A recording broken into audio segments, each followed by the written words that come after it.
ਇੰਦਰ ਸਿੰਘ ਜੀ ਆਇਆਂ ਨੂੰ ਸਵਾਗਤ ਹੈ। ਸਤਿ ਸ਼੍ਰੀ ਅਕਾਲ ਜੀ।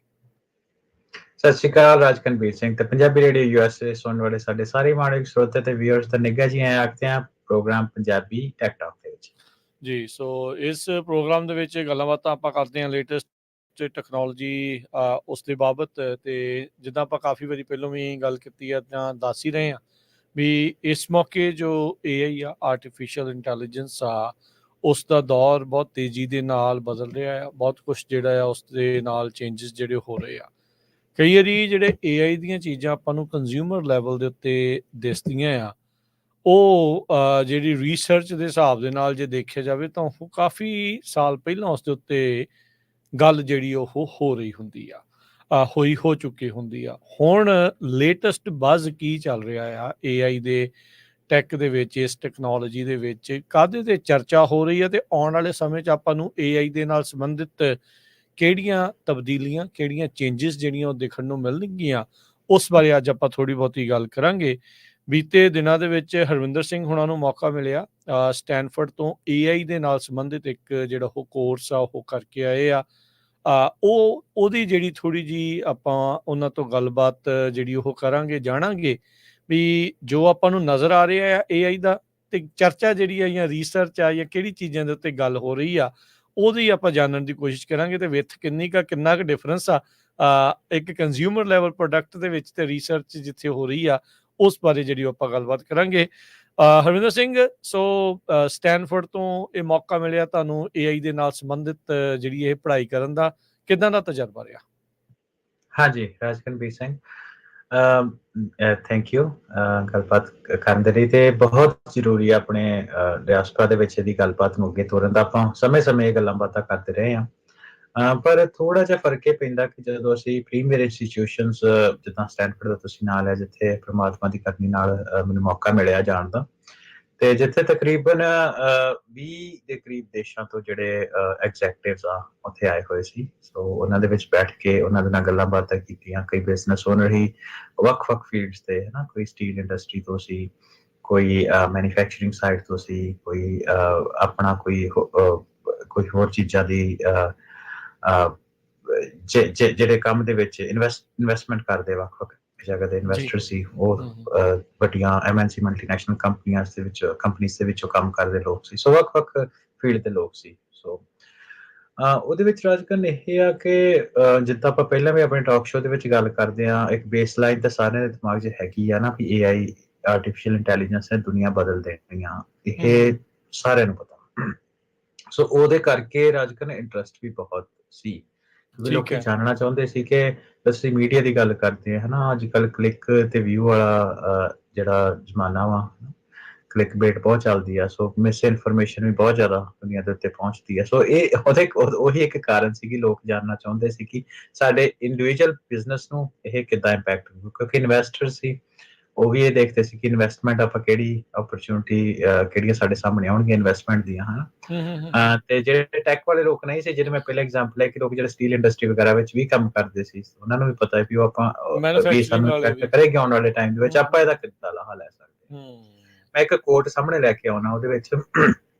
ਸੋ ਹੈਲਥ ਕੇਅਰ ਦੇ ਬਾਬਤ ਵੀ ਬਹੁਤ ਐਗਜ਼ੈਕਟਿਵ ਹੈਗੀ ਸੀ ਉੱਥੇ। ਉਹਦੇ ਵਿੱਚ ਇੱਕ ਕੋਟ ਸੀ ਕਿ ਰੇਡੀਓਲੋਜਿਸਟ ਜਿਹੜੇ ਹੈ ਨਾ ਰੇਡੀਓਲੋਜੀ ਦੇ ਵਿੱਚ ਕੰਮ ਕਰਦੇ ਆ, ਸਪੈਸ਼ਲਿਸਟ ਹੁੰਦੇ ਆ ਜੀ, ਉਹ ਕਹਿੰਦੇ radiologist with AI will replace the radiologist who does not use AI।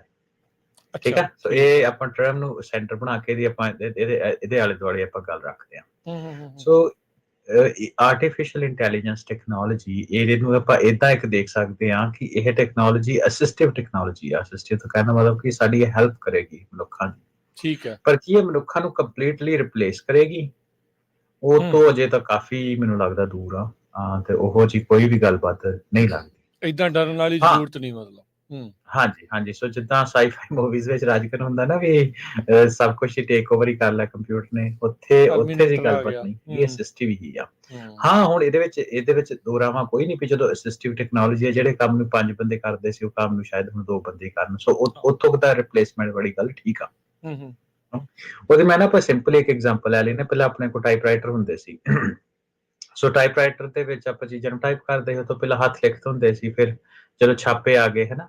ਤੇ ਉਹਦੇ ਨਾਲ ਹੱਥ ਲਿਖਤ ਵਾਲਾ ਜਿਹੜਾ ਕੰਮ ਆ ਉਹ ਜਾਂਦਾ ਰਿਹਾ। ਸੋ ਆਫਕੋਰਸ ਜਿਹੜੇ ਹੱਥ ਲਿਖਤ ਦਾ ਕੰਮ ਕਰਦੇ ਸੀ ਪੁਰਾਣੇ ਸਮੇਂ ਦੇ ਵਿੱਚ ਉਹ ਜਿਹੜੇ ਵਿਹਲੇ ਹੋ ਗਏ ਉਹਨਾਂ ਨੂੰ। ਸੋ ਉਹ ਉਸ ਹਿਸਾਬ ਦੇ ਨਾਲ ਹੀ ਸਾਨੂੰ AI ਨੂੰ ਦੇਖਣਾ ਚਾਹੀਦਾ। ਪਰ ਰਾਜਕਨ AI ਦੀ ਜਿਹੜੀ ਗੱਲ ਇਹ ਹੈ ਨਾ ਕਿ AI ਦੀ ਇੰਪੋਰਟੈਂਸ ਜਿਹੜੀ ਆ ਉਹ ਇੰਨੀ ਕੁ ਹੀ ਆ ਕਿ ਜੇ ਤਾਂ ਆਰਟੀਫਿਸ਼ੀਅਲ ਇੰਟੈਲੀਜੈਂਸ ਗਾਈਡਡ ਬਾਈ ਹਿਊਮਨ ਆ, ਹੈਨਾ, ਠੀਕ ਹੈ, ਉਹ ਜਿਹੜੀ ਆਰਟੀਫਿਸ਼ੀਅਲ ਇੰਟੈਲੀਜੈਂਸ ਆ ਉਹ ਸਕਸੈਸਫੁਲ ਹੋਏਗੀ।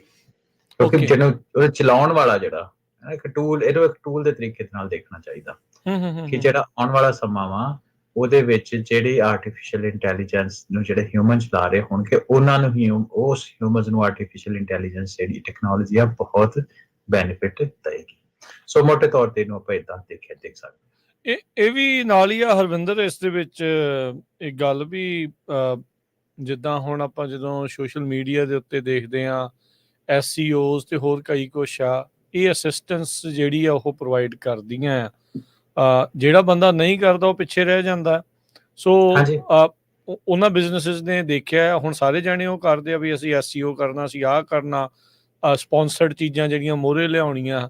ਸੋ ਉਹਨਾਂ ਨੇ ਉਸ ਟੈਕਨੋਲੋਜੀ ਦਾ, ਉਸ ਚੀਜ਼ ਦਾ ਸਹਾਰਾ ਲਿਆ। ਸੋ AI ਵੀ ਤੁਹਾਡੇ ਲਈ ਸਹਾਇਕ ਜਿਹੜੀ ਉਹ ਸਿੱਧ ਹੋ ਸਕਦੀ ਆ।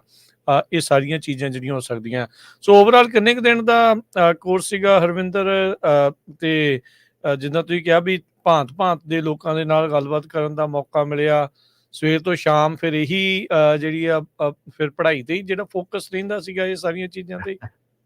ਹਾਂਜੀ, ਮੈਂ ਵੇਖੋ ਪੜ੍ਹਨੀ ਜਦੋਂ ਆਰਟੀਫਿਸ਼ੀਅਲ ਇੰਟੈਲੀਜੈਂਸ ਕਿਹਾ, ਮੈਂ 5 ਦਿਨ ਰਿਹਾ ਸਟੈਨਫੋਰਡ ਯੂਨੀਵਰਸਿਟੀ ਦੇ ਵਿੱਚ ਹੀ ਰਿਹਾ ਸੀ ਤੇ 5 ਦਿਨ ਲਗਾਤਾਰ ਦਿਨ ਰਾਤ ਜਿਹੜੀਆਂ ਗੱਲਾਂ ਬਾਤਾਂ ਇਹ ਹੁੰਦੀਆਂ ਰਹੀਆਂ ਤੇ ਮੇਰੀ ਕੋਸ਼ਿਸ਼ ਵੱਧ ਤੋਂ ਵੱਧ ਇਹ ਰਹੀ, ਕਿਉਂਕਿ ਆਪਾਂ ਹੁਣ ਗੱਲਬਾਤ ਵੀ ਕਰਦੇ ਆ ਆਪਣੇ ਟਾਕ ਸ਼ੋਅ ਵਿੱਚ, ਤੇ ਮੇਰੀ ਵੱਧ ਤੋਂ ਵੱਧ ਦਿਮਾਗ ਦੇ ਵਿੱਚ ਆਪਣੇ ਟਾਕ ਸ਼ੋਅ ਦੇ ਸੰਬੰਧ ਵਿੱਚ ਇਹ ਗੱਲਬਾਤ ਹੈ ਕਿ ਵੱਧ ਤੋਂ ਵੱਧ ਜਿਹੜੀ ਜਾਣਕਾਰੀ ਮੈਂ ਗ੍ਰੈਸਪ ਕਰ ਸਕਾਂ ਹਰ ਇੱਕ ਫੀਲਡ ਦੀ, ਕਿਉਂਕਿ ਹੈਲਥ ਕੇਅਰ ਦੇ ਵੀ ਬਹੁਤ ਲੋਕ ਸੀ ਉੱਥੇ, ਕੁਛ ਡਾਕਟਰ ਵੀ ਸੀ ਤੇ ਕੁਛ ਜਿਹੜੇ ਇਸ ਇਨਵੈਸਟਰ ਸੀ ਹੈਲਥ ਕੇਅਰ ਇੰਡਸਟਰੀ ਦੇ, ਤੇ ਕੁਛ ਹੈਲਥ ਕੇਅਰ ਦੇ ਕੰਪਨੀਆਂ ਵਿੱਚ ਕੰਮ ਕਰਨ ਵਾਲੇ ਐਗਜ਼ੈਕਟਿਵ, ਸੀਨੀਅਰ ਐਗਜ਼ੈਕਟਿਵ ਵੀ ਹੈਗੇ। ਸੋ ਮੈਂ ਤਕਰੀਬਨ ਮੈਨੂੰ ਉਮੀਦ ਹੋਏਗੀ ਕਿ ਮੈਂ 80% ਲੋਕਾਂ ਦੇ ਨਾਲ ਉੱਥੇ ਗੱਲਬਾਤ ਕਰਨ ਦੇ ਵਿੱਚ ਸਕਸੈਸਫੁਲ ਹੈ ਦਿਨ ਰਾਤ, ਕਿਉਂਕਿ ਇਕੱਠੇ ਰਹੇ ਹਨ ਤੇ ਕਦੇ ਕਿਸੇ ਨਾਲ ਵਾਕ ਤੇ ਚਲੇ ਗਏ, ਕਦੇ ਕਿਸੇ ਨਾਲ ਲੰਚ ਡਿਨਰ ਬ੍ਰੇਕਫਾਸਟ ਤੇ ਬਹਿ ਕੇ ਗੱਲ ਕੀਤੀ, ਕਲਾਸ ਵਿੱਚ ਕੁਝ ਦੇਖਿਆ, ਕਈਆਂ ਦੇ ਨਾਲ ਸਾਂਝੇ ਪ੍ਰੋਜੈਕਟ ਕੀਤੇ ਹਨ। ਸੋ ਉਹਦੇ ਨਾਲ ਆਉਣ ਵਾਲੇ ਟਾਕ ਸ਼ੋ ਜਿਹੜੇ ਆਪਾਂ ਇਹਦੇ ਉੱਤੇ ਹੀ ਰੱਖਾਂਗੇ ਵੱਖ-ਵੱਖ ਐਸਪੈਕਟਸ ਨੂੰ ਲੈ ਕੇ, ਜੋ ਉੱਥੋਂ ਲਰਨਿੰਗ ਸਾਡੀ ਹੋਈ ਤੇ ਉਹ ਮੇਰੇ ਜ਼ਰੂਰ ਦਿਲੀਸ਼ ਆ ਕਿ ਆਪਣੇ ਜਿਹੜੇ ਸਰੋਤੇ ਆ ਜਾਂ ਵਿਊਅਰਸ ਆ ਆਪਾਂ ਉਹਨਾਂ ਦੇ ਨਾਲ ਸਾਂਝੀ ਕਰੀ, ਕਿਉਂਕਿ ਆਪਾਂ ਵੀ ਐਜ਼ ਅ ਕਮਿਊਨਿਟੀ ਅੱਗੇ ਵਧਣਾ ਸਾਰਿਆਂ ਨੇ। ਜਦੋਂ ਐਜ਼ ਅ ਕਮਿਊਨਿਟੀ ਅੱਗੇ ਵਧਣਾ ਤੇ ਅੱਗੇ ਵਧਣ ਦਾ ਤਰੀਕਾ ਕੀ ਆ, ਆਉਣ ਵਾਲੇ ਟ੍ਰੈਂਡਸ ਦੀ ਜਾਣਕਾਰੀ ਹੋਣੀ। ਆਉਣ ਵਾਲੇ ਟ੍ਰੈਂਡਸ ਦੀ ਜਾਣਕਾਰੀ ਸਾਨੂੰ ਏਦਾਂ ਦੇ ਪ੍ਰੀਮੀਅਰ ਇੰਸਟੀਟਿਊਸ਼ਨਸ ਜਾਂ ਏਦਾਂ ਦੇ ਲੋਕ ਜਿਹੜੇ high end top of the food chain ਹੁੰਦੇ ਆ, ਟਰਮ ਯੂਜ਼ ਕਰਦੇ ਆ, ਸੋ ਉਹਨਾਂ ਤੋਂ ਹੀ ਆਪਾਂ ਨੂੰ ਇਹ ਜਾਣਕਾਰੀ ਮਿਲਦੀ ਆ। ਸੋ ਕਾਫੀ ਇਨਸਾਈਟਸ ਜਿਹੜੀਆਂ ਮੈਂ ਇਕੱਠੀਆਂ ਕਰਕੇ ਲਿਆਇਆ ਤੇ ਆਪਾਂ ਆਉਣ ਵਾਲੇ ਟਾਕ ਸ਼ੋਅ ਦੇ ਵਿੱਚ ਆਪਾਂ ਹੌਲੀ ਆਪਣੇ ਸਰੋਤਿਆਂ ਦੇ ਨਾਲ ਸ਼ੇਅਰ ਕਰਾਂਗੇ ਜੀ।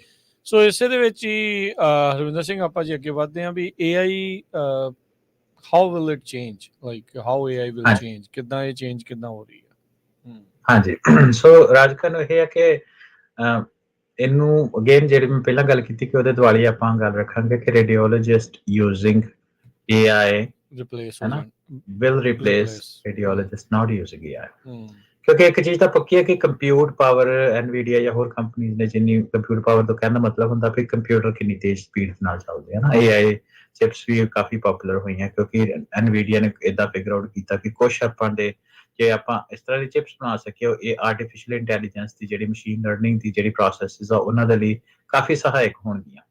ਸੋ ਉਹਨਾਂ ਨੇ ਉਹਦੇ ਵਿੱਚ ਸਕਸੈਸਫੁਲ ਰੱਖੀ, ਉਹਦੇ ਕਰਕੇ ਜਿਹਨੂੰ GPU ਕਹਿੰਦੇ ਆ ਜਨਰਲ ਪ੍ਰੋਸੈਸਿੰਗ ਯੂਨਿਟ ਕੰਪਿਊਟਰਸ ਤੇ, ਉਹਨਾਂ ਨੇ ਕਾਫੀ ਤੇਜ਼ ਉਹਨਾਂ ਦੇ ਬਣਾਏ ਹਨਾ। ਸੋ ਉਹਦੇ ਕਰਕੇ ਇਹਦੇ ਵਿੱਚ ਕਾਫੀ ਜਿਹੜੇ ਚੇਂਜਸ ਆਏ। ਹੁਣ ਉਹਦੇ ਵਿੱਚ ਇਹ ਚੀਜ਼ ਦੇਖਣ ਨੂੰ ਆਪਾਂ ਨੂੰ ਮਿਲਦੀ ਵੀ ਮਨੁੱਖੀ ਜਿਹੜੀ ਅੱਖਾਂ ਦੀ ਨਾ ਇੱਕ ਲਿਮਿਟ ਹੁੰਦੀ ਹੈ ਨਾ, ਸੀਮਤਾਈ ਹੁੰਦੀ ਆ, ਬਿਲਕੁਲ, ਜਾਂ ਸੈਂਸਿਸ ਦੀ ਕਹਿ ਲਓ, ਅੱਖਾਂ ਦੀ ਵੀ ਨਾ ਕਹਿ ਲਓ, ਸੈਂਸਿਸ ਦੀ ਕਹਿ ਲਓ, ਕੰਨਾਂ ਦੀ ਕਹਿ ਲਓ ਜਾਂ ਚੀਜ਼ਾਂ ਦੀ ਕਹਿ ਲਓ, ਆਪਣੇ ਟੇਸਟ ਦੀ, ਸਮੈਲ ਦੀ, ਜੋ ਵੀ ਆ। ਪਰ ਜੇ ਇਹਨਾਂ ਚੋਂ ਕੋਈ ਵੀ ਆਪਣਾ ਡੇਟਾ ਜਿਹਨੂੰ ਆਪਾਂ ਡਿਜੀਟਾਈਜ਼ ਕਰ ਸਕਦੇ ਹੋਈਏ ਕਿਸੇ ਨਾ ਕਿਸੇ ਤੇ, ਹਨਾ, ਉਹਦੇ ਵਿੱਚ ਹੁਣ ਅੱਖਾਂ ਦੀ ਡੇਟਾ ਦੇਖ ਲਈ, ਅੱਖਾਂ ਦੇ ਨਾਲ ਆਪਾਂ ਪਿਕਚਰਸ ਦੇਖਦੇ ਹਾਂ, ਵੀਡੀਓਜ਼ ਦੇਖਦੇ ਹਾਂ, ਬੜੀ ਫਾਸਟ ਸਪੀਡ ਨਾਲ ਸਾਡੇ ਸਾਹਮਣੇ ਮੰਨ ਲਓ ਕਿ 30 ਫੋਟੋਆਂ ਸਾਡੇ ਸਾਹਮਣੇ ਤੁਸੀਂ ਕੱਢ ਦਿਓ ਤੇ ਅੱਖਾਂ ਦੀ ਸੀਮਤਾਈ ਉਨੀ ਕੀ ਹੁੰਦੀ ਕਿ ਤੁਸੀਂ ਸ਼ਾਇਦ ਉਹਨਾਂ 'ਚ ਸਭ ਕੁਝ ਫਿਗਰ ਆਊਟ ਨਾ ਕਰ ਸਕੋ। ਮੈਂ ਇੱਕ ਐਗਜ਼ਾਮਪਲ ਲੈ ਰਿਹਾ ਨਾ, ਤਾਂ ਗੱਲ ਸਮਝ ਆ ਜਾਊ। ਪਰ ਜਦੋਂ ਕੰਪਿਊਟਰ ਦੇ ਨਾਲ ਤੁਸੀਂ ਉਹ ਚੀਜ਼ਾਂ ਉਹਨੂੰ ਕੰਪਿਊਟਰ ਦੇ ਅੱਗੋਂ ਦੀ ਉਹ ਚੀਜ਼ਾਂ ਤੁਸੀਂ ਕੱਢਦੇ ਹੋ, ਕੰਪਿਊਟਰ ਦੀ ਪ੍ਰੋਸੈਸਿੰਗ ਪਾਵਰ ਦੇ ਨਾਲ ਉਹ ਸਾਰੀ ਚੀਜ਼ਾਂ ਨੂੰ ਨਾ ਕਿ ਇਕੱਲਾ ਕੈਪਚਰ ਕਰ ਸਕਦਾ, ਤੇ ਉਹਦੇ ਵਿੱਚ ਜੇ ਉਹਨੂੰ ਪਹਿਲਾਂ ਵੀ ਤੁਸੀਂ ਪ੍ਰੋਗਰਾਮ ਕੀਤਾ ਕਿ ਇਹਨਾਂ 30 ਫੋਟੋਆਂ ਦੇ ਵਿੱਚ 10 ਹਿਊਮਨਸ ਕਿੰਨੇ ਸੀ, ਤੇ ਉਹਦਾ ਨੂੰ ਕੈਲਕੂਲੇਟ ਕਰਕੇ ਉਹ ਦੱਸ ਦੇਗਾ ਜੇ ਉਹਨੂੰ ਤੁਸੀਂ ਕੰਪਿਊਟਰ ਨੂੰ ਟ੍ਰੇਨ ਕੀਤਾ ਹੋਇਆ। ਸੋ ਇਹੀ ਆਰਟੀਫਿਸ਼ੀਅਲ ਇੰਟੈਲੀਜੈਂਸ ਤੇ ਜਦੋਂ ਆਪਾਂ ਗੱਲਬਾਤ ਕਰਦੇ ਹਾਂ ਜਾਂ ਪਹਿਲਾਂ ਵੀ ਗੱਲਬਾਤ ਕਰਦੇ ਤੇ ਆਪਾਂ ਮਾਡਲ ਟ੍ਰੇਨਿੰਗ ਦੀ ਉਹਦੇ ਵਿੱਚ ਬਾਰ-ਬਾਰ ਗੱਲ ਲੈ ਕੇ ਆਉਂਦੇ ਹਾਂ, ਹੈਨਾ। ਹਾਂਜੀ। ਮਾਡਲ ਟ੍ਰੇਨਿੰਗ ਦੇ ਮਤਲਬ ਇਹ ਹੁੰਦਾ ਕਿ ਤੁਸੀਂ ਕੰਪਿਊਟਰ ਨੂੰ ਸਿਖਾ ਦਿੰਦੇ ਹੋ, ਤੇ ਕੰਪਿਊਟਰ ਕੋਲ ਇੰਨੀ ਕੈਪੇਬਿਲਿਟੀ ਹੈਗੀ ਹੈ, ਸਿਸਟਮ ਕੋਲ ਇੰਨੀ ਕੈਪੇਬਿਲਿਟੀ ਹੈਗੀ ਕਿ ਤੁਸੀਂ ਉਹਨੂੰ ਅੱਜ ਦੇ ਸਮੇਂ ਵਿੱਚ ਸਿਖਾ ਸਕੋ। ਸੋ ਜੋ ਤੁਸੀਂ ਉਹਨੂੰ ਸਿਖਾ ਦੋਗੇ ਉਹ ਚੀਜ਼ ਉਹ ਤੁਹਾਡੇ ਲਈ ਬਣਾ ਕੇ ਤੁਹਾਡੇ ਸਾਹਮਣੇ ਲੈ ਆਊਗਾ। ਸਹੀ ਗੱਲ। ਹੈਨਾ। ਸੋ ਉਹਦੇ ਵਿੱਚ ਜੇ ਤੁਸੀਂ ਉਹਨੂੰ ਕੰਪਿਊਟਰ ਨੂੰ ਸਿਖਾਇਆ ਹੋਇਆ, ਮੰਨ ਲਓ ਕਿ 1 ਮਿਲੀਅਨ ਫੋਟੋਆਂ ਤੁਸੀਂ ਫਲਿੱਕਰ ਤੋਂ ਜਾਂ ਹੋਰ ਹਨਾ ਜਿਹੜੀਆਂ ਅਡੋਬੀ ਜਾਂ ਹੋਰ ਵੀ ਜਿਹੜੇ ਫੋਟੋਆਂ ਨੂੰ ਸਟੋਰ ਕਰਦੇ, ਫੇਸਬੁੱਕ, ਇੰਸਟਾਗ੍ਰਾਮ ਲੈ ਲਓ, ਉਹ ਤੋਂ 1 ਮਿਲੀਅਨ ਫੋਟੋਆਂ ਤੋਂ ਤੁਸੀਂ ਉਹਨੂੰ ਕੰਪਿਊਟਰ ਨੂੰ ਸਿਖਾ ਦਿੰਦੇ ਹੋ ਵੀ ਏਦਾਂ ਦੇ ਹਿਊਮਨਸ ਹੁੰਦੇ ਆ, ਏਦਾਂ ਦੇ ਦਿਖਦੇ ਆ, ਤੇ 30 ਫੋਟੋਆਂ 1 ਸੈਕਿੰਡ ਦੇ ਵਿੱਚ ਉਹਦੇ ਸਾਹਮਣੇ ਜਦੋਂ ਤੁਸੀਂ ਕੱਢਦੇ ਹੋ, ਉਹਨੇ ਫਟਾਫਟ ਪ੍ਰੋਸੈਸ ਕਰਕੇ ਦੱਸ ਦੇਣਾ ਕਿ ਇੰਨੇ ਬੰਦੇ ਦੀ ਫੋਟੋਆਂ ਮੈਂ ਪ੍ਰੋਸੈਸ ਕਰ ਲਈ, ਐਗਜ਼ਾਮਪਲ ਦੱਸਣ ਦੇ ਲਈ। ਸੋ ਹੁਣ ਗੱਲ ਇਹ ਆ ਕਿ ਜਦੋਂ ਆਪਾਂ ਗੱਲ ਪਹਿਲਾਂ ਕੀਤੀ ਸੀ ਕਿ ਅਸਿਸਟਿਵ, ਵੀ ਇਹਨੇ ਉਸ ਮਨੁੱਖ ਦੀ ਹੈਲਪ ਕੀਤੀ ਜਿਹੜਾ ਇਹ ਚਾਹ ਰਿਹਾ ਵੀ ਮੈਂ ਇਹਦੀਆਂ ਫੋਟੋਆਂ ਦੇ ਵਿੱਚੋਂ ਦੇਖਾਂ ਵੀ ਹਿਊਮਨ ਕਿੰਨੇ ਆ। ਚਲਾ ਤਾਂ ਉਹਨੂੰ ਹਿਊਮਨ ਹੀ ਰਿਹਾ ਨਾ, ਪਰ ਉਹ ਇਹ ਮਸ਼ੀਨ ਲਰਨਿੰਗ ਤੇ ਇੰਪਾਵਰਡ ਆਰਟੀਫਿਸ਼ੀਅਲ ਇੰਟੈਲੀਜੈਂਸ ਤੇ ਉਹਦੀ ਹੈਲਪ ਕਰ ਦਿੱਤੀ, ਉਹਦੀ ਮਦਦ ਕਰ ਦਿੱਤੀ ਹੈ ਪਤਾ ਕਰਨ ਦੇ ਵਾਸਤੇ। ਸੋ ਇਹਦੀ ਹੋਰ ਵੀ ਆਪਾਂ ਐਗਜ਼ਾਮਪਲ ਲੈਂਦੇ ਰਹਾਂਗੇ, ਪਰ ਮੈਨੂੰ ਲੱਗਦਾ ਵੀ ਆਪਾਂ ਬਿਲਕੁਲ ਮੈਨ ਐਗਜ਼ਾਮਪਲ ਪੇਂਡੂ ਪੱਧਰੀ ਭਾਸ਼ਾ ਦੇ ਵਿੱਚ ਜੇ ਆਪਾਂ ਸਮਝਾਉਣਾ ਹੋਏ ਤੇ ਇਹਨੂੰ ਇਸ ਤਰ੍ਹਾਂ ਵੀ ਦੇਖ ਸਕਦੇ।